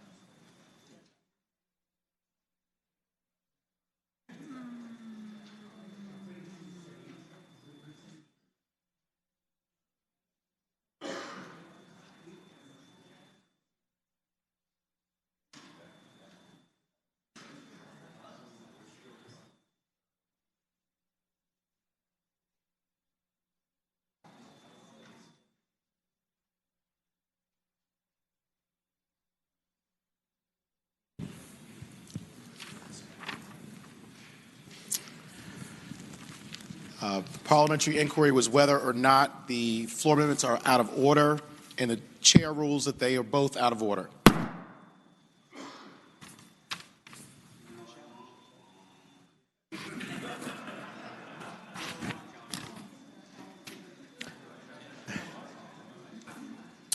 Senator from Northern Fairfax, Senator Howe. Senior Senator from Virginia Beach, Senator D. Mr. President, I'd like to challenge the ruling from the desk on this. You take a vote. You appeal the ruling of the chair. Not the desk. I'm sorry. I'd like to appeal the ruling of the chair, Mr. President.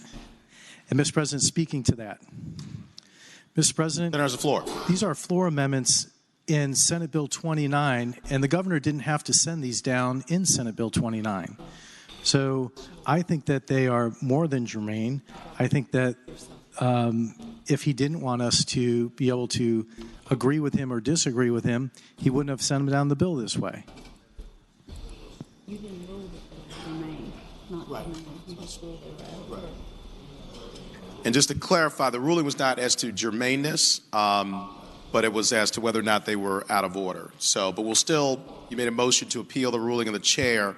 So I'll state the question, which will be, just before we vote, it'll be a recorded vote. Shall the ruling of the chair be sustained? So if you agree with the ruling of the chair, you would vote aye. If you disagree, you would vote no. So the question is, shall the ruling of the chair be sustained that the floor amendments are out of order? All in favor of the motion, please record your vote aye. Those opposed, no. Are the senators ready to vote? Have all the senators voted? Do any senators desire to change their vote? Clerk will close the roll. Ayes 21, noes 19. Ayes 21, noes 19. The ruling of the chair is sustained.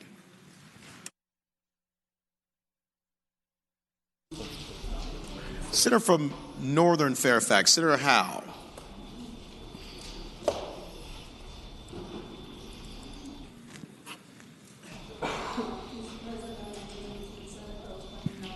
See, I think your mic may not be on, sir.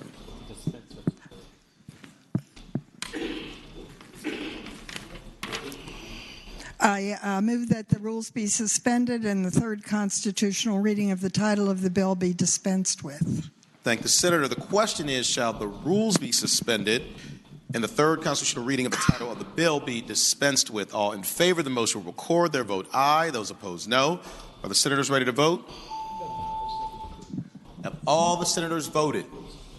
Do any senators desire to change their vote? Clerk will close the roll. Ayes 40, no 0. Ayes 40, no 0. The rules are suspended and the third constitutional reading of the title of the bill is dispensed with. The senator from Northern Fairfax, Senator Howe. I move that Senate Bill 29 pass. For the reasons previously explained? Oh, yes. You don't want to explain it again, No, do you? I don't want to explain it again. You did a great job the for first time. reasons previously explained. Thank the senator. For what purpose, Senator from Prince William County, Senator McPike rise? Mr. President, I'm abstaining pursuant to Rule 36 on items 137, 1S, items C 48.10, number 1, but I'm voting on Senate Bill 29 as a whole. Thank the senator. The journal will so reflect. Do any other senators wish to be heard regarding Senate Bill 29? Seeing none, the question is, shall Senate Bill 29 pass? All in favor of the motion will record their vote aye. Those opposed, no. Are the senators ready to vote? Have all the senators voted? Any senator desire to change their vote? Clerk will close the roll. Ayes 28, noes 12. Ayes 28, noes 12. Senate Bill 29 passes. Senate Bill 30, a bill for all appropriations of the budget submitted by the Governor of Virginia in accordance with the provisions of Section 2.2-1509 Code of Virginia, and to provide a portion of revenues for the 2 years ending respectively on the 30th day of June 2021 and the 30th day of June 2022. Reported from the Committee on Finance and Appropriations with amendments. Senator from Henrico, Senator Donovan. Mr. President, my apologies. Having voted on the prevailing side by which Senate Bill 29 was passed, may we please reconsider the vote? The question is, shall the vote by which Senate Bill 29 passed be reconsidered? All in favor of the motion will record their vote aye. Those opposed, no. Are the senators ready to vote? Have all the senators voted? Do any senators desire to change their vote? Clerk will close the roll. Ayes 40, no 0. Ayes 40, no 0. The motion is agreed to. Senator from Northern Fairfax, Senator Howe. Having previously explained Senate Bill 29, I move it pass. Thank you, Senator. Question is, shall Senate Bill 29 pass? All in favor of the motion will record their vote aye. Those opposed, no. Are the senators ready to vote? Have all the senators voted? Do any senators desire to change their vote? Clerk will close the roll. Ayes 29, noes 11. Ayes 29, noes 11. Senate Bill 29 passes. These are the amendments that have been taken out of the block on Senate Bill 30. Page 2, item 1, number 1.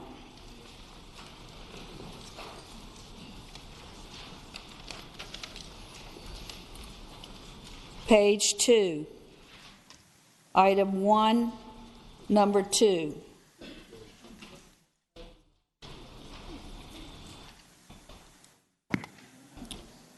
Page 7, item 39, number 2.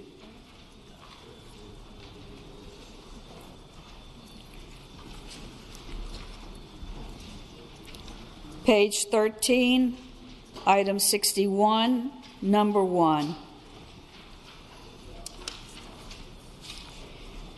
Page 19, item 99, number 2.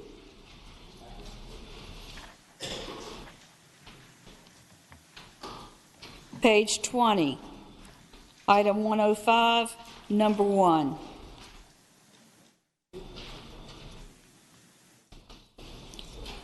Page 23, item 111, number 1.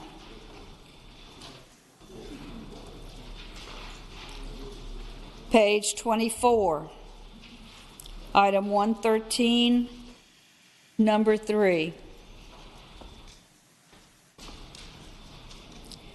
Page 29, item 120, number 1. Page 32, item 130, number 2.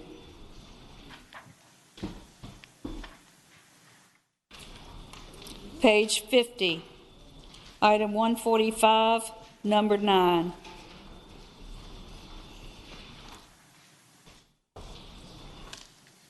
Page 92, item 275, number 1.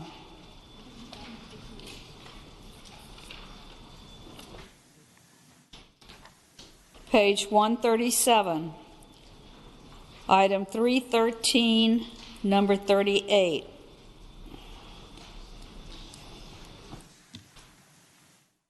Page 142, item 317, number 4. Page 159, item 322, number 5.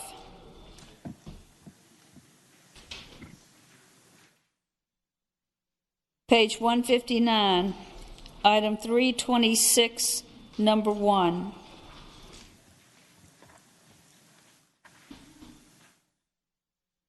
Page 167, item 350, number 3.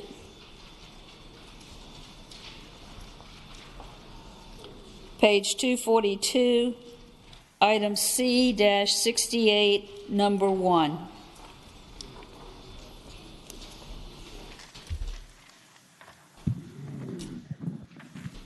Mr. President. From Roanoke County, Senator Suderline. Inquiry. I just wanted to confirm, was item 326 1 in that list? Yes, yes. On page 159. Thank you, Mr. President, and thank you, Madam Clerk. Thank you, Who's Senator. in your block? Thank you. Senator from Northern Fairfax, Senator Howe. I move that the uncontested committee amendments to Senate Bill 30 be agreed to. Thank the Senator. The question is, shall the uncontested committee amendments be agreed to? All in favor of the motion will say aye. Aye. Those opposed, no. The ayes have it. The uncontested committee amendments are agreed to. Returning to page 2, item 1, number 1.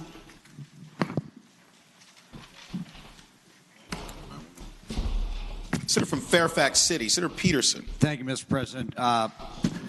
Item 1, number 1. I moved its passage, and let me briefly explain. Senator's the floor. It is essentially $1.1 million in additional operations expenses for the General Assembly. We did have a discussion. As you know, last year we added the non-benefited employee, but probably the major discussion we had was whether or not to make that a benefited employee. That would have been $2.7 million.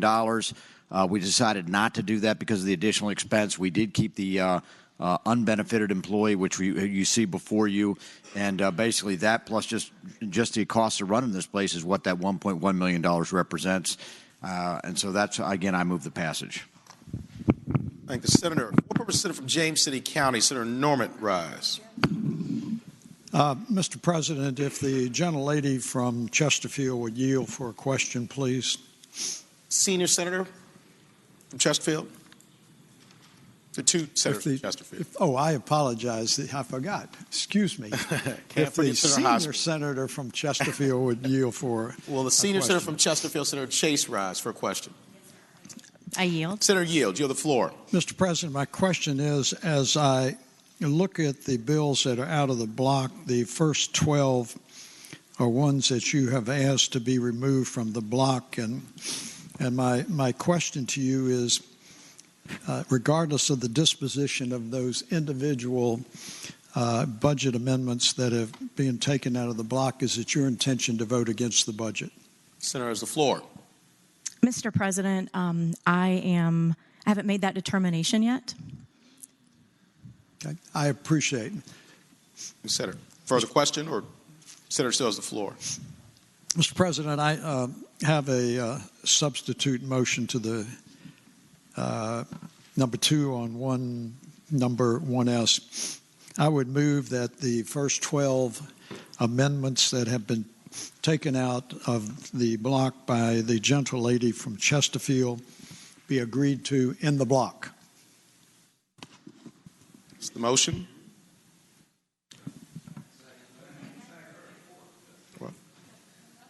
Without objection, those amendments will be taken up in a block.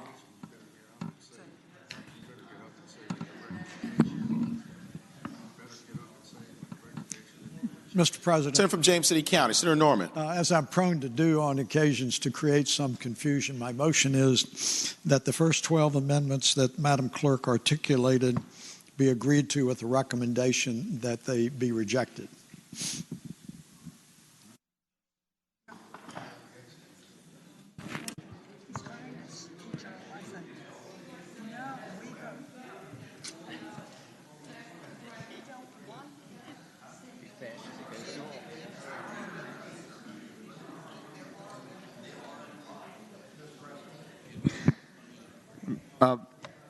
Mr. President. Senator from Fairfax City, Senator Peterson. Inquiry. My understanding is I just made the motion to adopt item 1, number 1S. So the gentleman from James City is basically saying that those amendments which the Senate Finance has approved, whether or not they should be agreed in a block. So therefore, if we want them to be agreed, the motion would be yes. Correct. Thank you. Correct.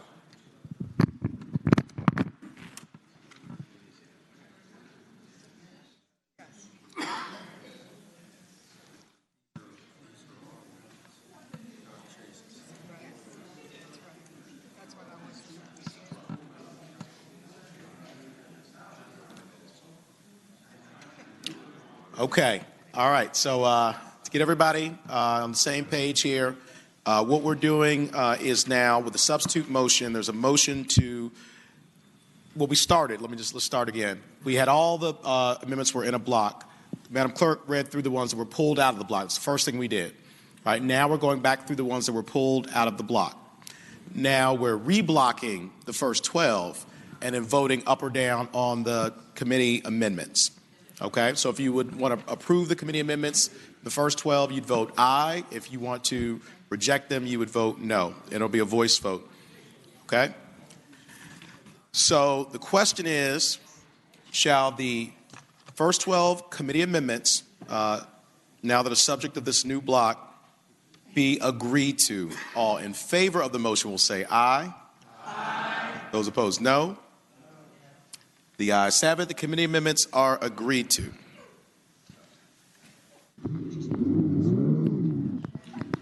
Next amendment is page 137, item 313, number 3. Senator from Roanoke County, Senator Suderline. First, an inquiry and then likely a motion. There's the floor. Are all of the remaining items, with the exception of the final one that was placed there by the senator from Spotsylvania, ones that were placed there on this list by me? Yes. Yes. I would like, thank you, Mr. President. I'd like to make a motion. Senator has the floor. I would move, and I'm going to request the assistance of the clerk for this specificity, but I would move that the items on the list for me, with the exception of item 326, 1 on page 160, the other ones for me, I'd be happy to put in a block, and I'd like to move that consideration. It's page 159. Yes, Mr. President, it goes on to both pages, right. but yes, it's starts on 159.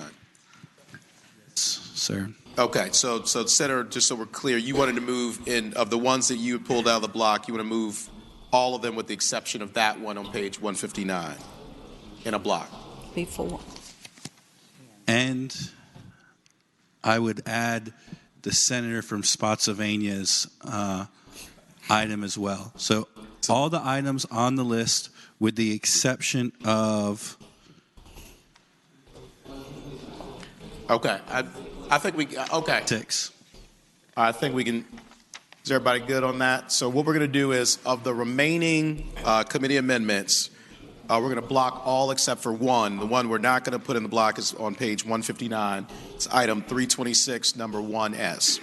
So leaving that one aside, we'll block all the remaining committee amendments, and we'll vote on them. If you support them, you would vote aye. If you want to reject them, you would vote no.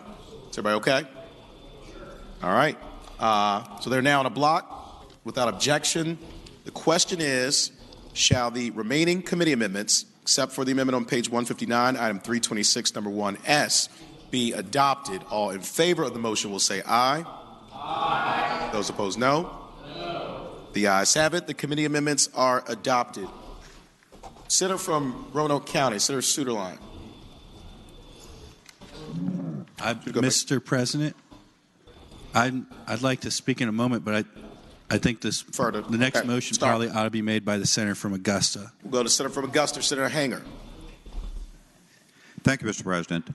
I move that this budget item pass. I'd like to speak to that. Senator has the floor. Thank you, Mr. President, members of the Senate. This particular budget item also deals with the Catawba Hospital, but it's a little more significant even than the other one was. This particular amendment, because of our strategy of continuing to want to put our services in community-based services, continue down the road with STEP Virginia and providing adequate services for individuals with mental health needs and other needs in community-based services, we are not supporting the governor's original budget request to expand operations at Catawba. What this amendment would do would provide funding in both years for the employment of 60 additional positions and opening up 56 additional beds. It would further require, later on in the budget, a capital investment in Catawba Hospital in order to be able to facilitate the operation of those beds. So, Mr. President, in view of the fact that we have adopted a strategy which we think will be in the best interest of the citizens we wish to serve in community-based services, that it would not be in order to expand operations, spend this $20 million over 2 years for these additional beds at Catawba when we can more effectively, economically provide them in community. So I would ask you to adopt this recommendation of the Finance Committee. Thank the Senator. Senator from Roanoke County, Senator Suderline. Mr. President, speaking to the motion. Senator has the floor. Mr. President, I agree with the senator from Augusta in that this is a more significant amendment even than the previous one. That's why I think it's worse. I hope it's something that the Senate will not do. I think it would be an even bigger mistake in moving away from the governor's proposal for the strategy that he outlined for Catawba, which I think is the best strategy. So I hope it'll be the pleasure of the Senate to reject this approach and pursue the strategy outlined by the governor. Thank the Senator. The question is, shall the committee amendment be adopted? All in favor of the motion will say aye. Aye. Those opposed, no. No. The ayes have it. The committee amendment is adopted. Seeing at least 8 hands, we will have a recorded vote. Once again, this is with regard to item number 326, number 1S on page 159. The question is, shall the committee amendment be adopted? All in favor of the motion will record their vote aye. Those opposed, no. Are the senators ready to vote? Have all the senators voted? Do any senator desire to change their vote? The clerk will close the roll. Ayes 22, no 17. Ayes 22, no 17.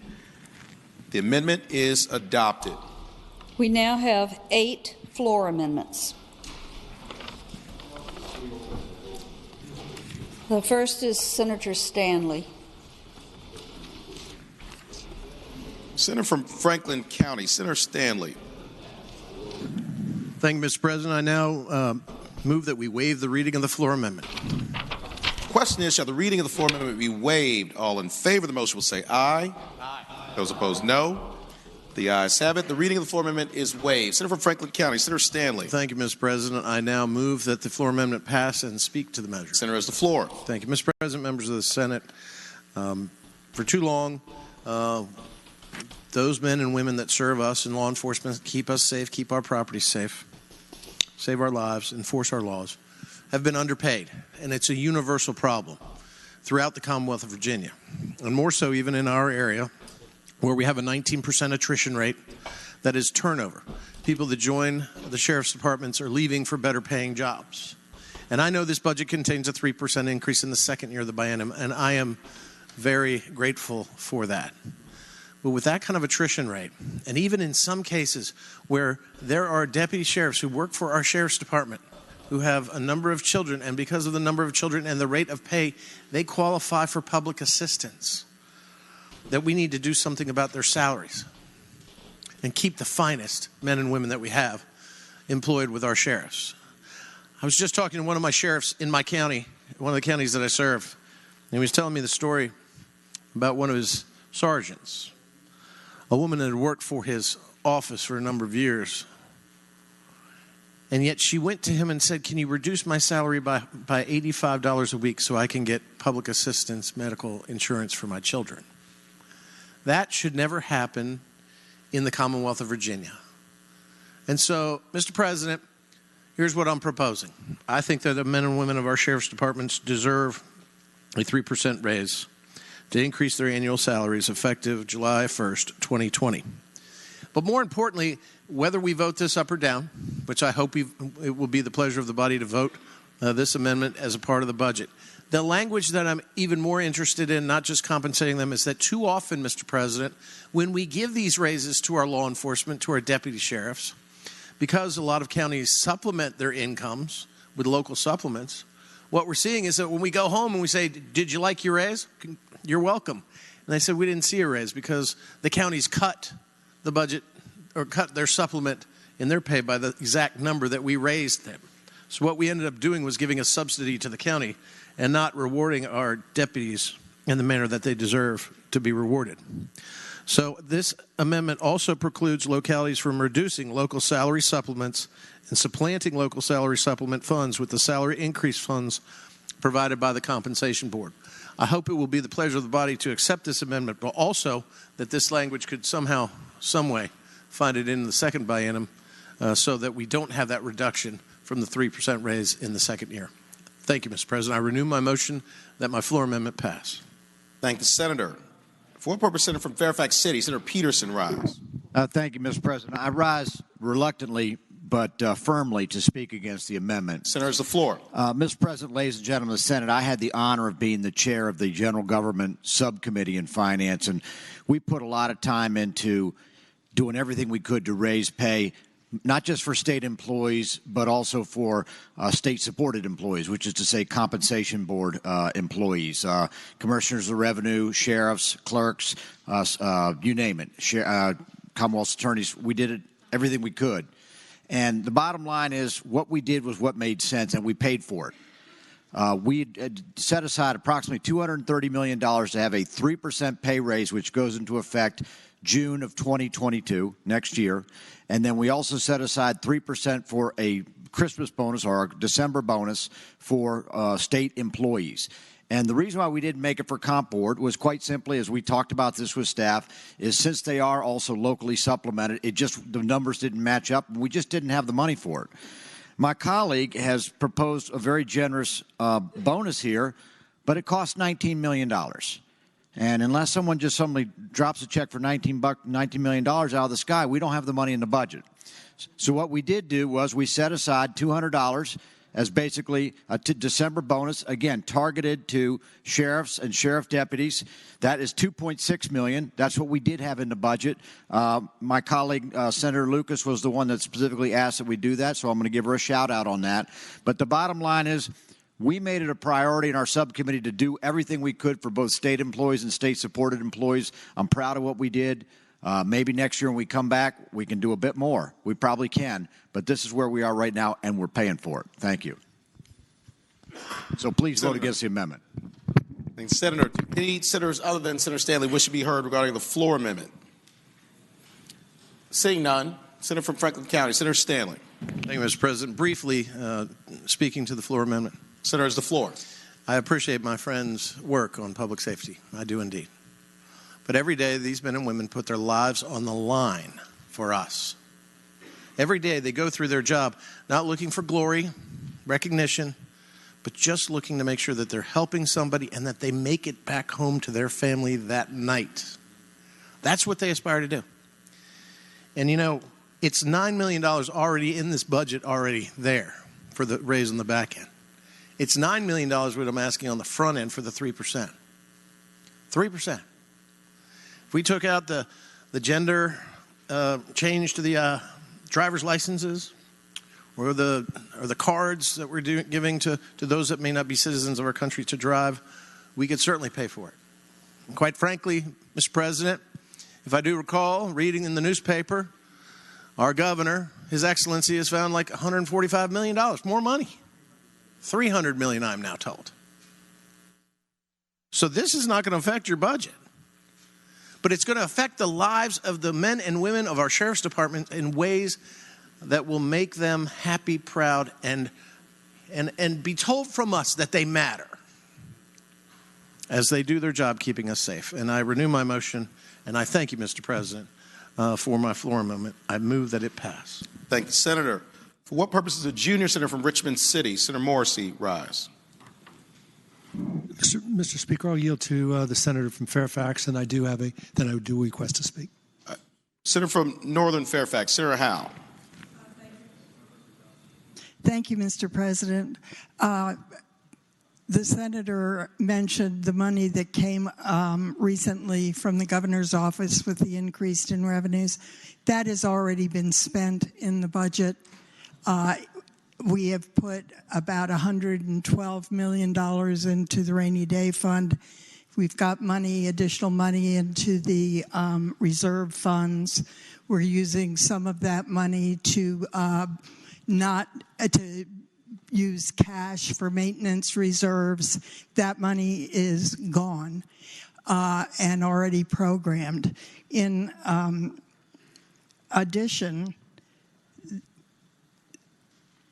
there is not this much money left over. It would make our budget unbalanced, and that is something we constitutionally cannot do. What purpose does the junior senator from Richmond City, Senator Morrissey, rise? Will the gentleman from Franklin yield for a question? Will Senator yield? I will gladly yield for my friend. Senator Yield, you have the floor. I would ask the senator, while I appreciate his appreciation for those first responders that put their lives on the line, the senator from Fairfax City and the senator from Fairfax said there's no money in the budget. The senator from Fairfax said that's only unless we went into the rainy day fund. Can the senator from Franklin tell us where that additional $9 million would come from? And if he can, then I'm willing to support it. If he can't, I'm less likely to support it. Senator has the floor. Mr. President, I would answer the gentleman by saying from my review of the budget book that we have here, there's $10 million left on the bottom line. Now, I may be mistaken. They don't put me on finance. But there's $10 million unappropriated.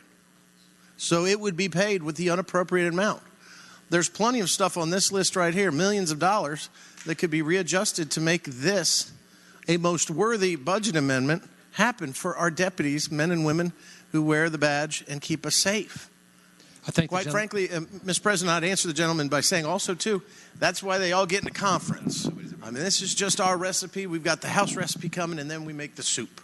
And I understand the gentlelady from Fairfax's requirement and desire to make sure that our budget is balanced. But there is a desire, I think, to protect our men and women in law enforcement.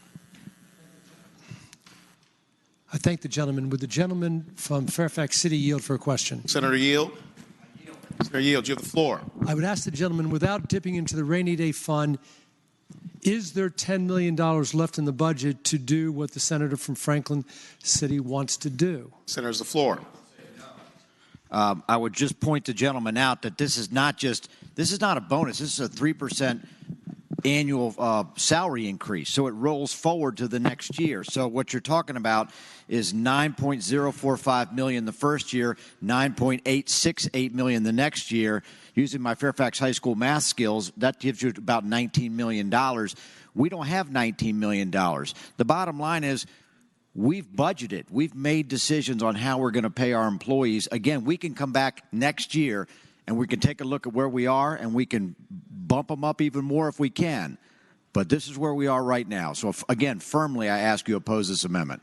Would the gentleman yield for one final question? Senator Yield. Senator Yield, you have the floor. I can't find it now, but I thought I remembered during the budget hearing that we were provided from the finance staff that we're giving a $200 bonus in December for every sheriff and every deputy sheriff. And is that true? And does that total $2.5 million? Yes, and I direct your attention to item 4, if I might, Mr. Chair. Senator's the floor. I direct your attention to item 477, number 6S on page 227. And again, this was a discussion we had in our subcommittee that we did want to show a little bit of love to the sheriffs and sheriff deputies. And so we pulled out a $200 one-time bonus, so it's not rolling forward on the next fiscal year, and that equals $2.649 million. And that is what paid for in the budget. Further question? I thank the gentleman speaking to the bill. Senator's the floor. 2 words. Sorry, Bill. What purpose does the senator from Rockingham, Senator Obenshain, rise? President, I rise to speak to the floor amendment. Senator's the floor. Mr. President, I am indeed perplexed and a bit disappointed. I'm perplexed by the speeches that have been given today. You know, just a little while ago, we talked about the plight of people who are struggling to earn a living on limited income in the private sector. We're telling businesses across Virginia, you've got to provide a living wage to your employees. Yet we are unwilling to provide a living wage to the men and women of our law enforcement community. Let me tell you, it is a rainy day for those men and women in public safety across the Commonwealth of Virginia. If we can talk glibly about allowing people or requiring people to pay an extra $2 or $3 for admission to Busch Gardens and King's Dominion because it's not that much of a hardship on them. Let me tell you, it's a hardship for these men and women who work for our sheriffs across the Commonwealth of Virginia who put their lives on the line every single day. If we're not willing to put our money where our mouth is and take care of the men and women who protect us every day of the year, I don't know what we're doing here. For me, you know, this is about priorities. It's about funding the things that are really important, the foundational responsibilities of government. And if there's anything more important or a more basic responsibility or priority for government than ensuring the safety of our citizens, please tell me what it is. You know, we spent about an hour down the hall a little bit earlier today getting briefed on this budget. And I appreciate that. I appreciate the Senate Finance Committee's efforts in that regard. And I think there are a lot of really great things in this budget. But I'm looking at page 6 of the briefing material for Senate Bill 30, the biennial budget. At the very beginning of the presentation, the third bullet says that there is an unappropriated balance in the introduced budget and that it yields a balance of $10.1 million. We should take care of these people. We should not do one thing for public safety and then tell our businesses we don't care about the hardships that you're encountering. We don't care about the people that you're going to have to lay off. We don't care that you're going to have to cut hours so that you can afford to keep those people and have law enforcement across the Commonwealth of Virginia who qualify for public assistance. This is an important amendment that we should adopt. Thank you, Senator. For what purpose, Senior Senator from Virginia Beach, Senator D. Staff rise. Mr. President, I'll first start by saying one of our number one responsibilities up here is safety and security of our citizens. That should be something we do in our base budget. And to answer the junior senator from Richmond, it's pretty easy to get to that $19 million. Let me walk you through how to get to about $50 million real quick. Driver's license privilege cards, $9.4 million. That's driver's privilege cards for illegal immigrants. Funding for IUTA, $850,000. Investigators for jail desks, $370,000. Office of the New Americas, $300,000. Drug-related felons receive food stamps, $529,444. Adult dental care on Medicaid program, $175 million. Clean energy, $8 million. Labor and Employment Law Division, one attorney, supervisor, and administrative assistant, and other workers, $2.537 million. Housing Pilot Program for the City of Falls Church, $2 million. Historic houses, add them up, another $9 million. Right there, Mr. President, and for the gentleman, the junior senator from Richmond City, right there's $50 million. If we can't use a little bit of that money, we can't prioritize our budget to take care of those who take care of us, we're in a sad state, Mr. President, a very sad state.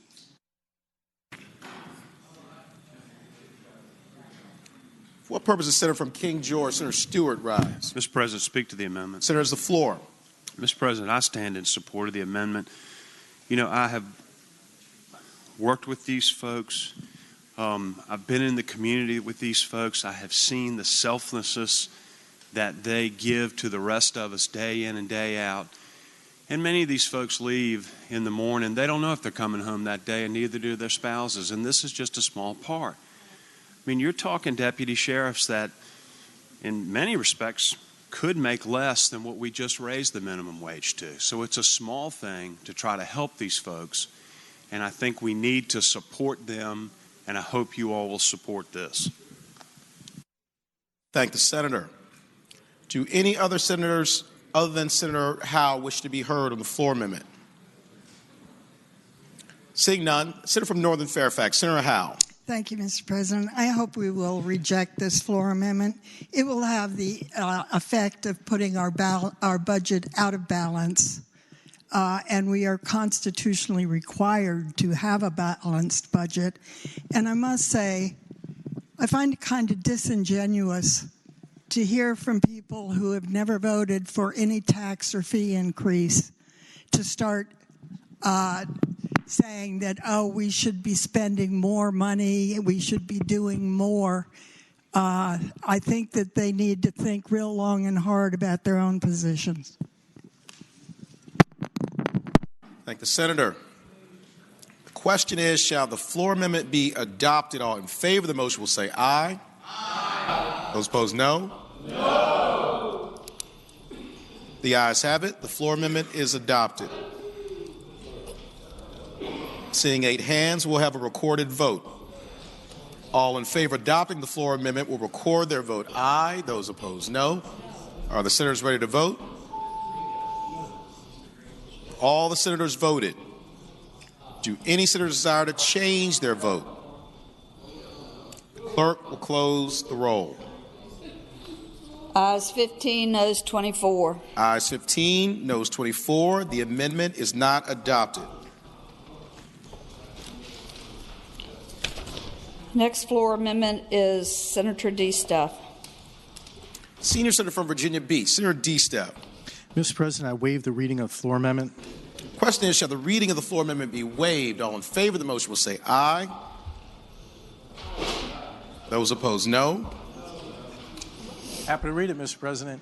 I got all night. The ayes have it. The reading of the floor amendment is waived. Senior Senator from Virginia Beach, Senator D. Step. Mr. President, item number 128, number 2S.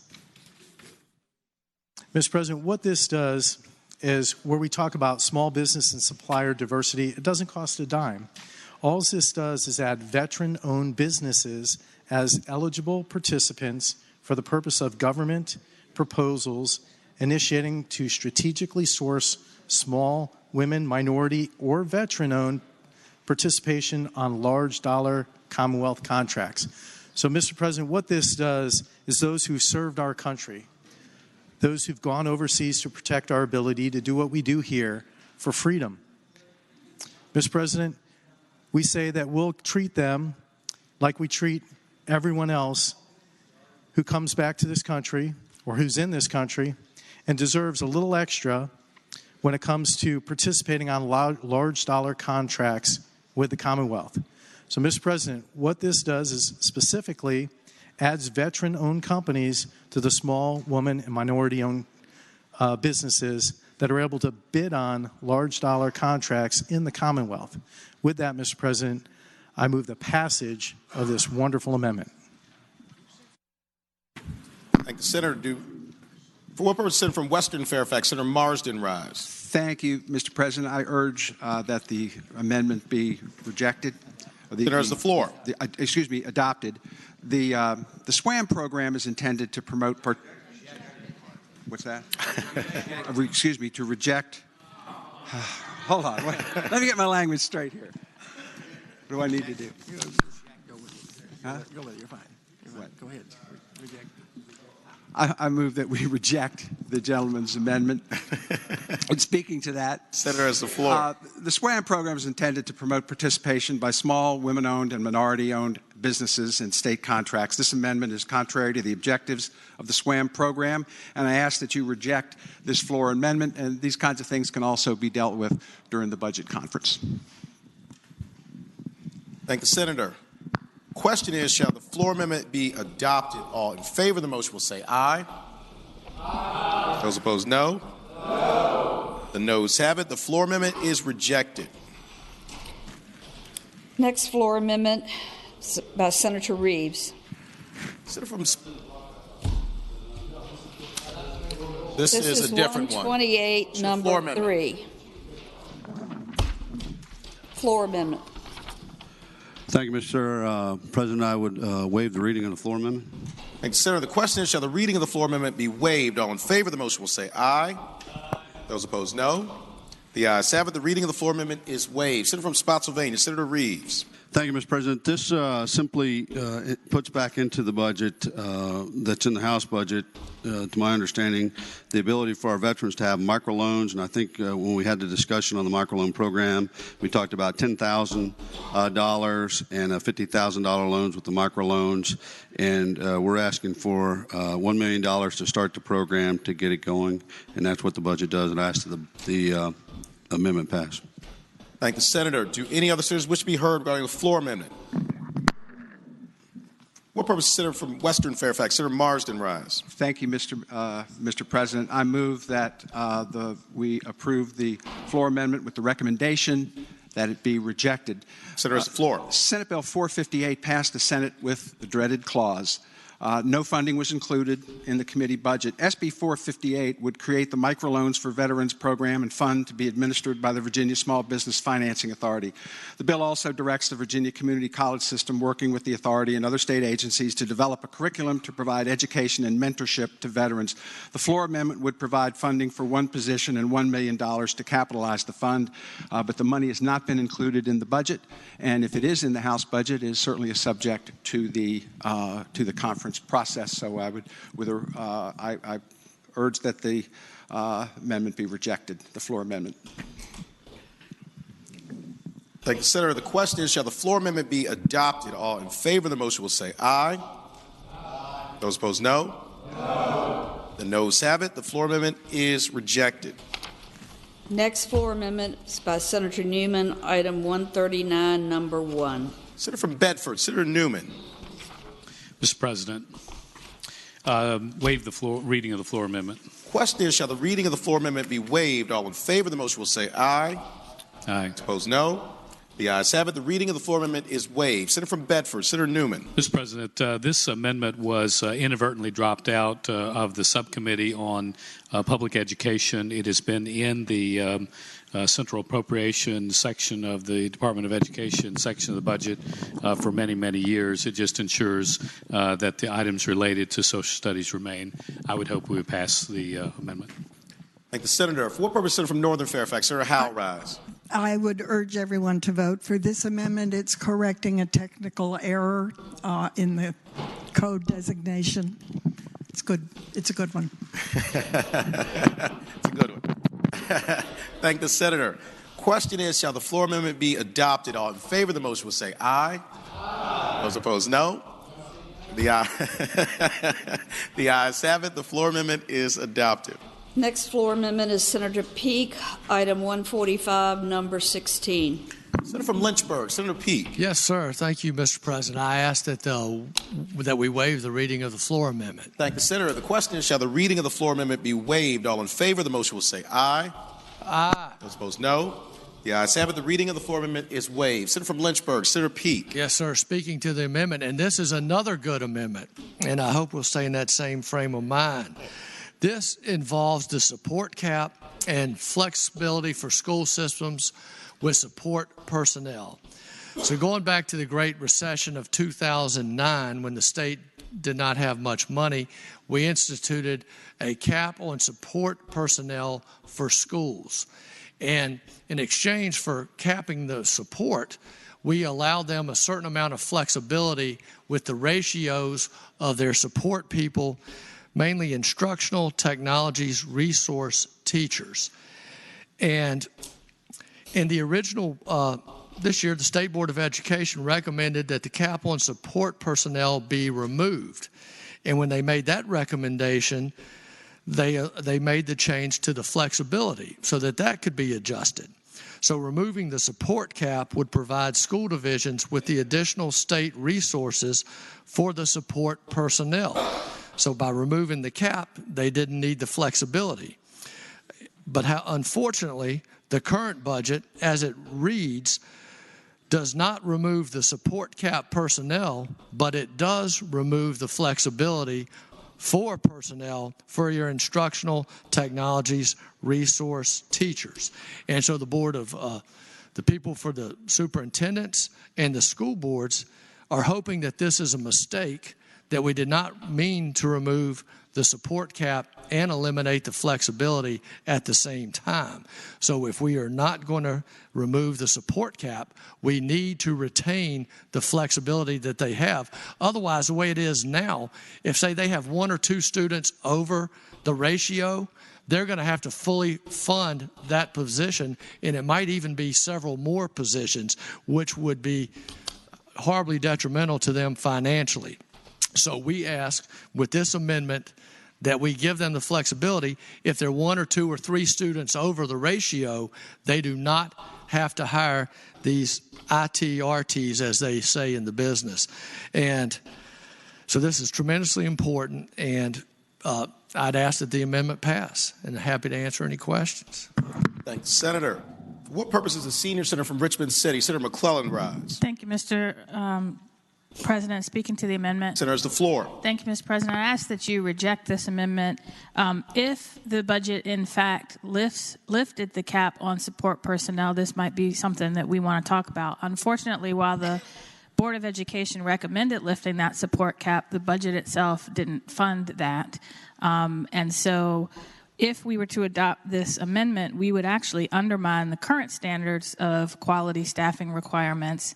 And this provision would allow divisions to increase class sizes in kindergarten through grade 7 and in English classes in grades 6 through 12, waive requirements of staffing of librarians, elementary resource school teachers, and English as a second language instructors. While I agree with the senator from Lynchburg that we should lift the cap on support personnel and in fact put in a budget amendment to do just that, unfortunately that didn't make it in the budget. So I think his budget amendment would actually undermine the standards of quality that have been adopted and have been funded, and we should reject it. Thank the senator. For what purpose does the senior senator from Fairfax, Senator Saslaw, rise? Just to reaffirm what you just heard from the senior senator from Richmond, this would blow a pretty big hole in the staffing requirements of the standards of quality, and I would ask that you would reject this. Thank the senator. For what purpose does the senator from Roanoke County, Senator Suderline, rise? Briefly. Senator has the floor. Mr. President, I'd like to associate myself with the remarks from my Senate colleague from Lynchburg. When we met with the Superintendents Association this fall, those of us that had the opportunity to be there, every superintendent that grabbed me, which was pretty much all of them, this was the number one issue to every single one of them, no matter where they were in the Commonwealth. And given everything else we're doing in this budget, I don't understand how we're not doing this. This was something that we're trying, the senator from Lynchburg and the previous effort from the senior senator from Richmond, these are efforts to try to get away from budgetary actions that we're taking during the recession. We are now far removed from there. The economy is this strong. The budget is this large. And we're still not going to provide this flexibility to our local school divisions. It's just sort of beyond me why we would not be doing that when this is something that we've heard from superintendents all across the Commonwealth that we would do. And just as an aside, before I'm criticized for my general fiscal conservatism and pointing this out, I'd point out I've voted for every Senate budget since I've been here, and I voted for 3 of the 4 budgets the other years. So I don't think that it's disingenuous for us to suggest that maybe we ought to do some things a little bit differently than what came out of the Finance Committee. Thank the senator. Do any senators other than the senior senator from Richmond City, Senator McClellan, wish to be heard? Do you want to be heard last? Senior senator from Richmond City, Senator McClellan. Thank you, Mr. President.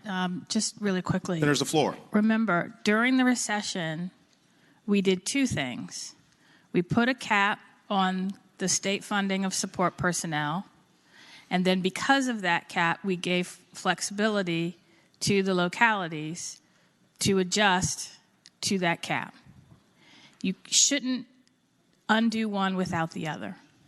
And unfortunately, as much as I would have liked to, we did not have the funding this year to lift the cap on the support personnel. So it's a package deal. You either remove them both together or you leave them both in place. You can't get rid of one and keep the other. Thank you, Mr. President. Thank the senator. Senator from Lynchburg, Senator Peake. Yes, sir, Mr. President. Thank you. And that is exactly what my amendment is doing. In response to the senior senator from Richmond, what is going on? If we don't pass this amendment, we are leaving in the support cap and removing the flexibility. This amendment keeps it the way that it has been since 2009. The senior senator from Richmond could not be more correct. That is why we have to pass this amendment. That is exactly what we are doing. What this budget does right now is it keeps the support cap in place and takes away their flexibility. So now if you have 1 student, 2 students over the ratio, you're going to have to hire 2, 3, or 4 people without any funding. She is exactly right. You can't take one away without the other. This budget originally had intended that the support cap was going to be removed, and that's why they were going to remove the flexibility. Now, the way it is, they are keeping the support cap and taking away the flexibility. It is the worst of both worlds for our school systems. We have to pass this amendment for our school systems. I ask that you support this amendment.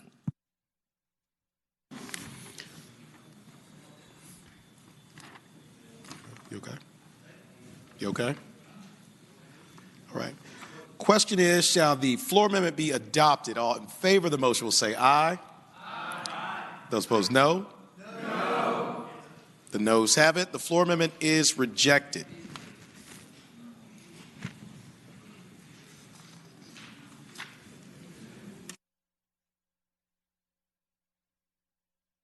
Phew. All right, now we see 8 hands, so we'll have a recorded vote. All in favor of adopting the floor amendment will record their vote aye. Those opposed, no. Are the senators ready to vote? Have all the senators voted? Do any senator desire to change their vote? The clerk will close the roll. Ayes 16, noes 24. Ayes 16, noes 24. The floor amendment is rejected.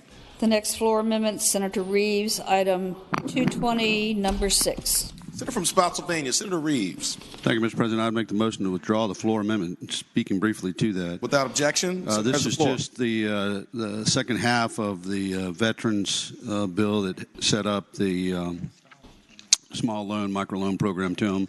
Without the $75,000 to the college system, we can't do it. So I'd ask that we withdraw that amendment. Thank you, Senator. Without objection, the floor amendment is withdrawn. The next floor amendment, Senator Cosgrove, item 275, number 2. Senior Senator from Chesapeake, Senator Cosgrove. Thank you, Mr. President. I don't want to waive the reading of this fine amendment. I just want to withdraw it. Without objection, the floor amendment is withdrawn. Thank the Senator. And the last floor amendment, Senator Norman, item 4-14, number 3.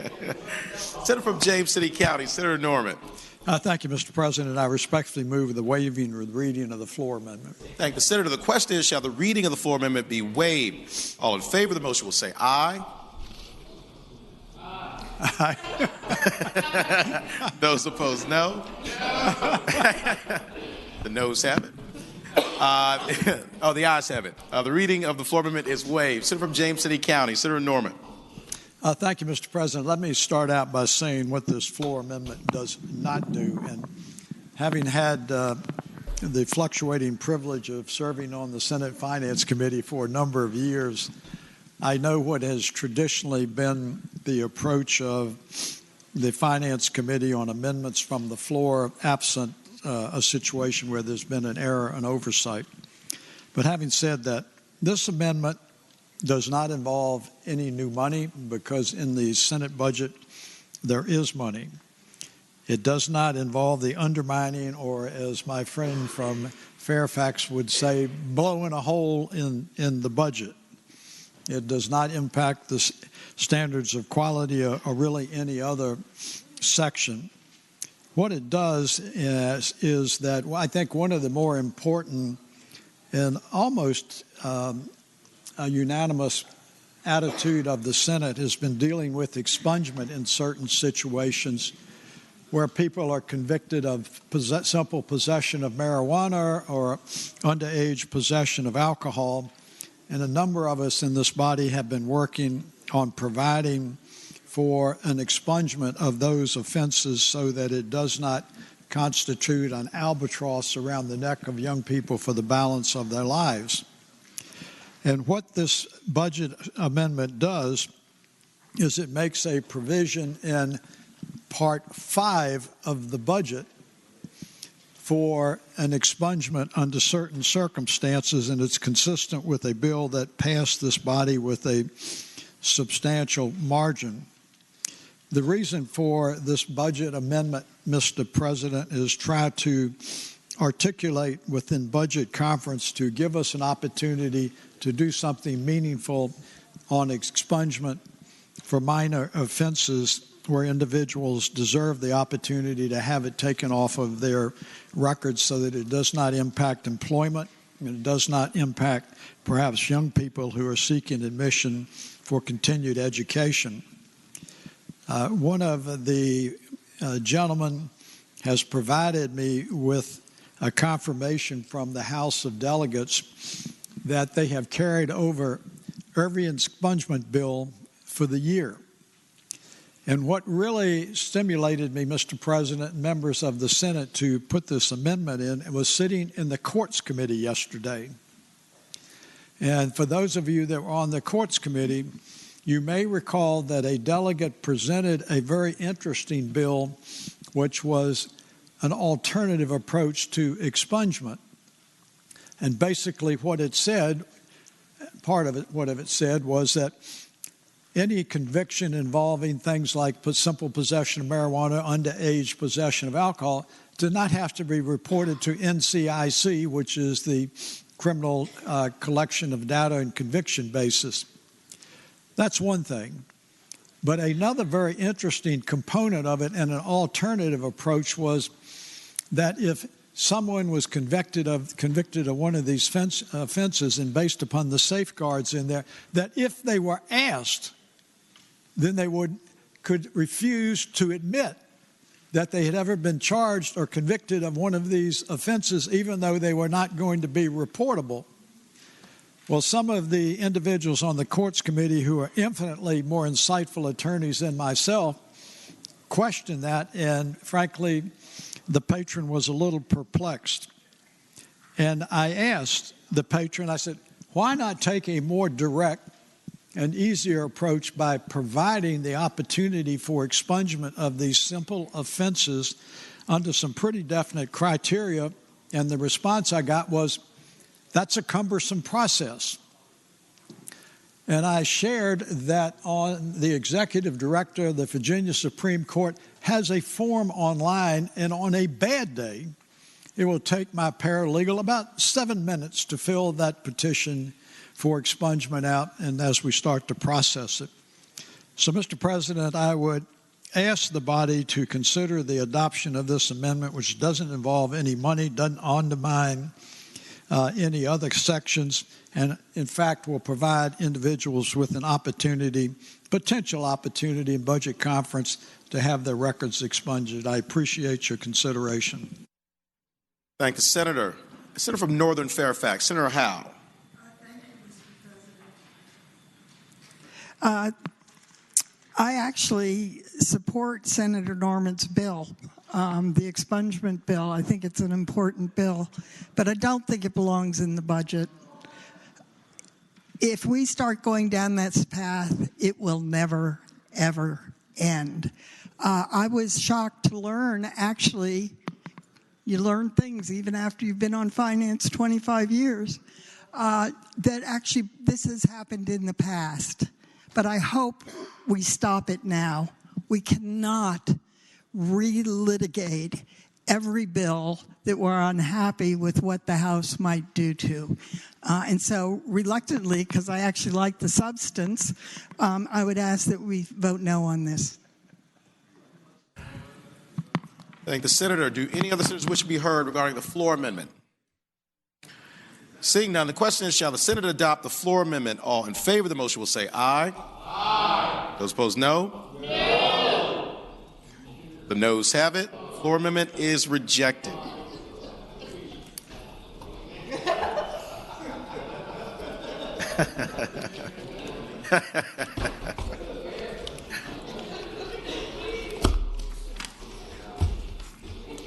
Passage.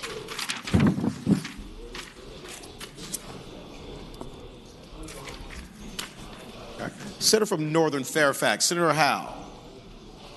Thank you, Mr. President. I move the rules be suspended and the third constitutional reading of the title of the bill be dispensed with.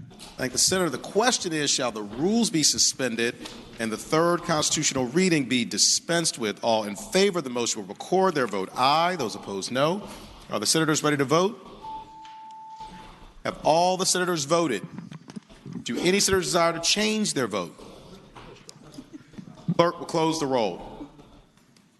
Ayes 40, no 0. Ayes 40, no 0. The rules are dispensed with, and the third constitutional reading is dispensed with. Senator from Northern Fairfax, Senator Howe. Having previously had the bill discussed, I move that Senate Bill 30 pass. Thank the Senator. For what purpose does the senior senator from Richmond City, Senator McClellan, rise? Thank you, Mr. President. I am abstaining pursuant to Rule 36 on item 114-2S, but voting on SB 30 as a whole. Thank the Senator. The Journal will so reflect. For what purpose, Senator from Hampton, Senator Locke, rise?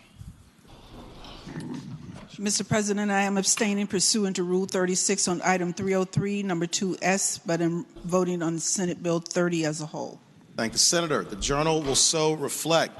What purpose is Senator from Accomack? Senator Lewis, rise. Mr. President, I am abstaining pursuant to Rule 36 on item 3-1.01FF, but voting on Senate Bill 30 as a whole. Thank you, Senator. The Journal will so reflect. For what purpose is Senator from Prince William County? Senator McPike, rise. Mr. President, I'm abstaining pursuant to Rule 36 on item 70, number 1S, but I'm voting on Senate Bill 30 as a whole. Thank you, Senator. The Journal will so reflect. For what purpose is Senator from Eastern Fairfax? Senator Serville, rise. Mr. President, I'm abstaining pursuant to Rule 36 on item 374, number 5S, but voting on SB 30 as a whole. Thank you, Senator. The Journal will so reflect. For what purpose is Senator from Hanover? Senator McDougal, rise. Mr. President, with the Journal reflect, I am abstaining pursuant to Rule 36 on item 214-1S, letter G, but voting on the budget as a whole. Thank the Senator. The Journal will so reflect. For what purpose is Senator from Portsmouth? Senator Lucas, rise. Thank you, Mr. President. I am abstaining pursuant to Rule 36 on items 313, number 2S, and item 313, number 3S, but I'm voting on Senate Bill 30 as a whole. Thank the Senator. The Journal will so reflect. For what purpose is Senator from James City County? Senator Norman, rise. Thank you, Mr. President. I'm abstaining pursuant to Rule 36 of the Rules of the Senate on item 479, 4S, and on item 313, number 24S, but I'm voting on Senate Bill 30 as a whole, sir. I thank the Senator. The Journal will so reflect. Do any other senators wish to be recognized? Seeing none, Senator from Northern Fairfax, Senator Howe. Move passage of the bill. Mr. President, I repeat my motion that Senate Bill 30 pass. Thank the Senator. Question is, shall Senate Bill 30 pass? All in favor of the motion will record their vote aye. Those opposed, no. Are the senators ready to vote? Have all the senators voted? Do any senators desire to change their vote? Clerk will close the roll. Ayes 29, noes 11. Ayes 29, noes 11. Senate Bill 30 passes.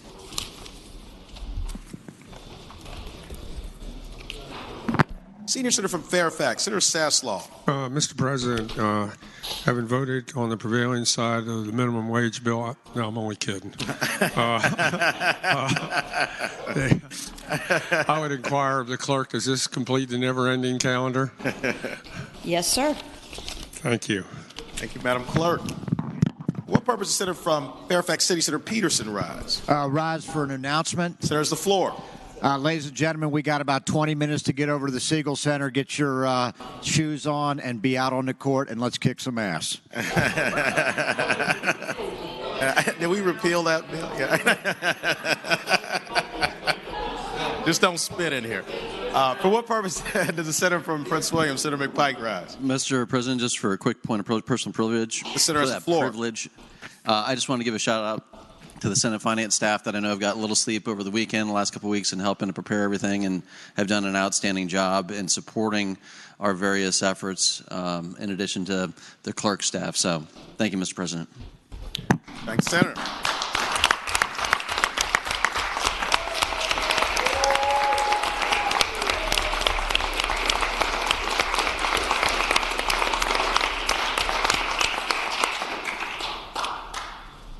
Do any other senators wish to be recognized? Is there any other business to come before the Senate? Seeing none, I call on the senator from Portsmouth, Senator Lucas. Okay, let's do it. Sorry. Clerk reporting announcements on Today, Thursday, February 20th, the Committee on Transportation will meet immediately upon adjournment. Just kidding. The Education and Health Subcommittee on Public Education will not meet, nor will Transportation. The Rural Caucus has come and gone. Tomorrow, Friday, February 21st, the Committee on Rehabilitation and Social Services will meet at 8 a.m. Senate Room A, Pocahontas. This is a schedule change, 8 a.m. Senate Room A. The Education and Health Subcommittee on Health Professions will meet at 8:30 a.m. Senate Subcommittee Room 2, 5th floor, Pocahontas. Senators Barker, Sasslaw, Newman, Edwards, Donovan, Lewis, and Suderline. The Committee on Rules will meet at 10 a.m. in Senate Room 3 in the Capitol. The Democratic Caucus will meet 1/2 hour before session, Senate Room 1. Republican Caucus 1/2 hour before session in Senate Room 2. And there is a winter storm warning in effect. 1 to 2 inches of snow could turn roads slippery starting this past afternoon. Commute and continuing with this afternoon's commute and continue into the night. A winter storm warning is also in effect for southeastern Virginia and Hampton roads. 2 to 3 inches of snow are expected by Friday morning. Mr. President, Senator Bass, I apologize, but I'm going to call a very brief meeting of the Privileges and Elections Committee at my desk immediately after adjournment tonight. Thanks, Senator. Senator from Western Fairfax, Senator Marsden. Mr. President, we had, I think we had a miscommunication. We were going to have an immediate Transportation Committee meeting afterwards to deal with 6 revenue bills. I'll give you a choice. We can either do it right now and get these 6 revenue bills, or we're going to have to stay a little late after school tomorrow on Friday to do that very same thing. What's the Friday? If it's okay, Madam Clerk, let's get those bills out of here immediately downstairs, Senate Room 3. We'll just kick out 6 revenue bills. Thank Tonight? you. Tonight. They said Friday.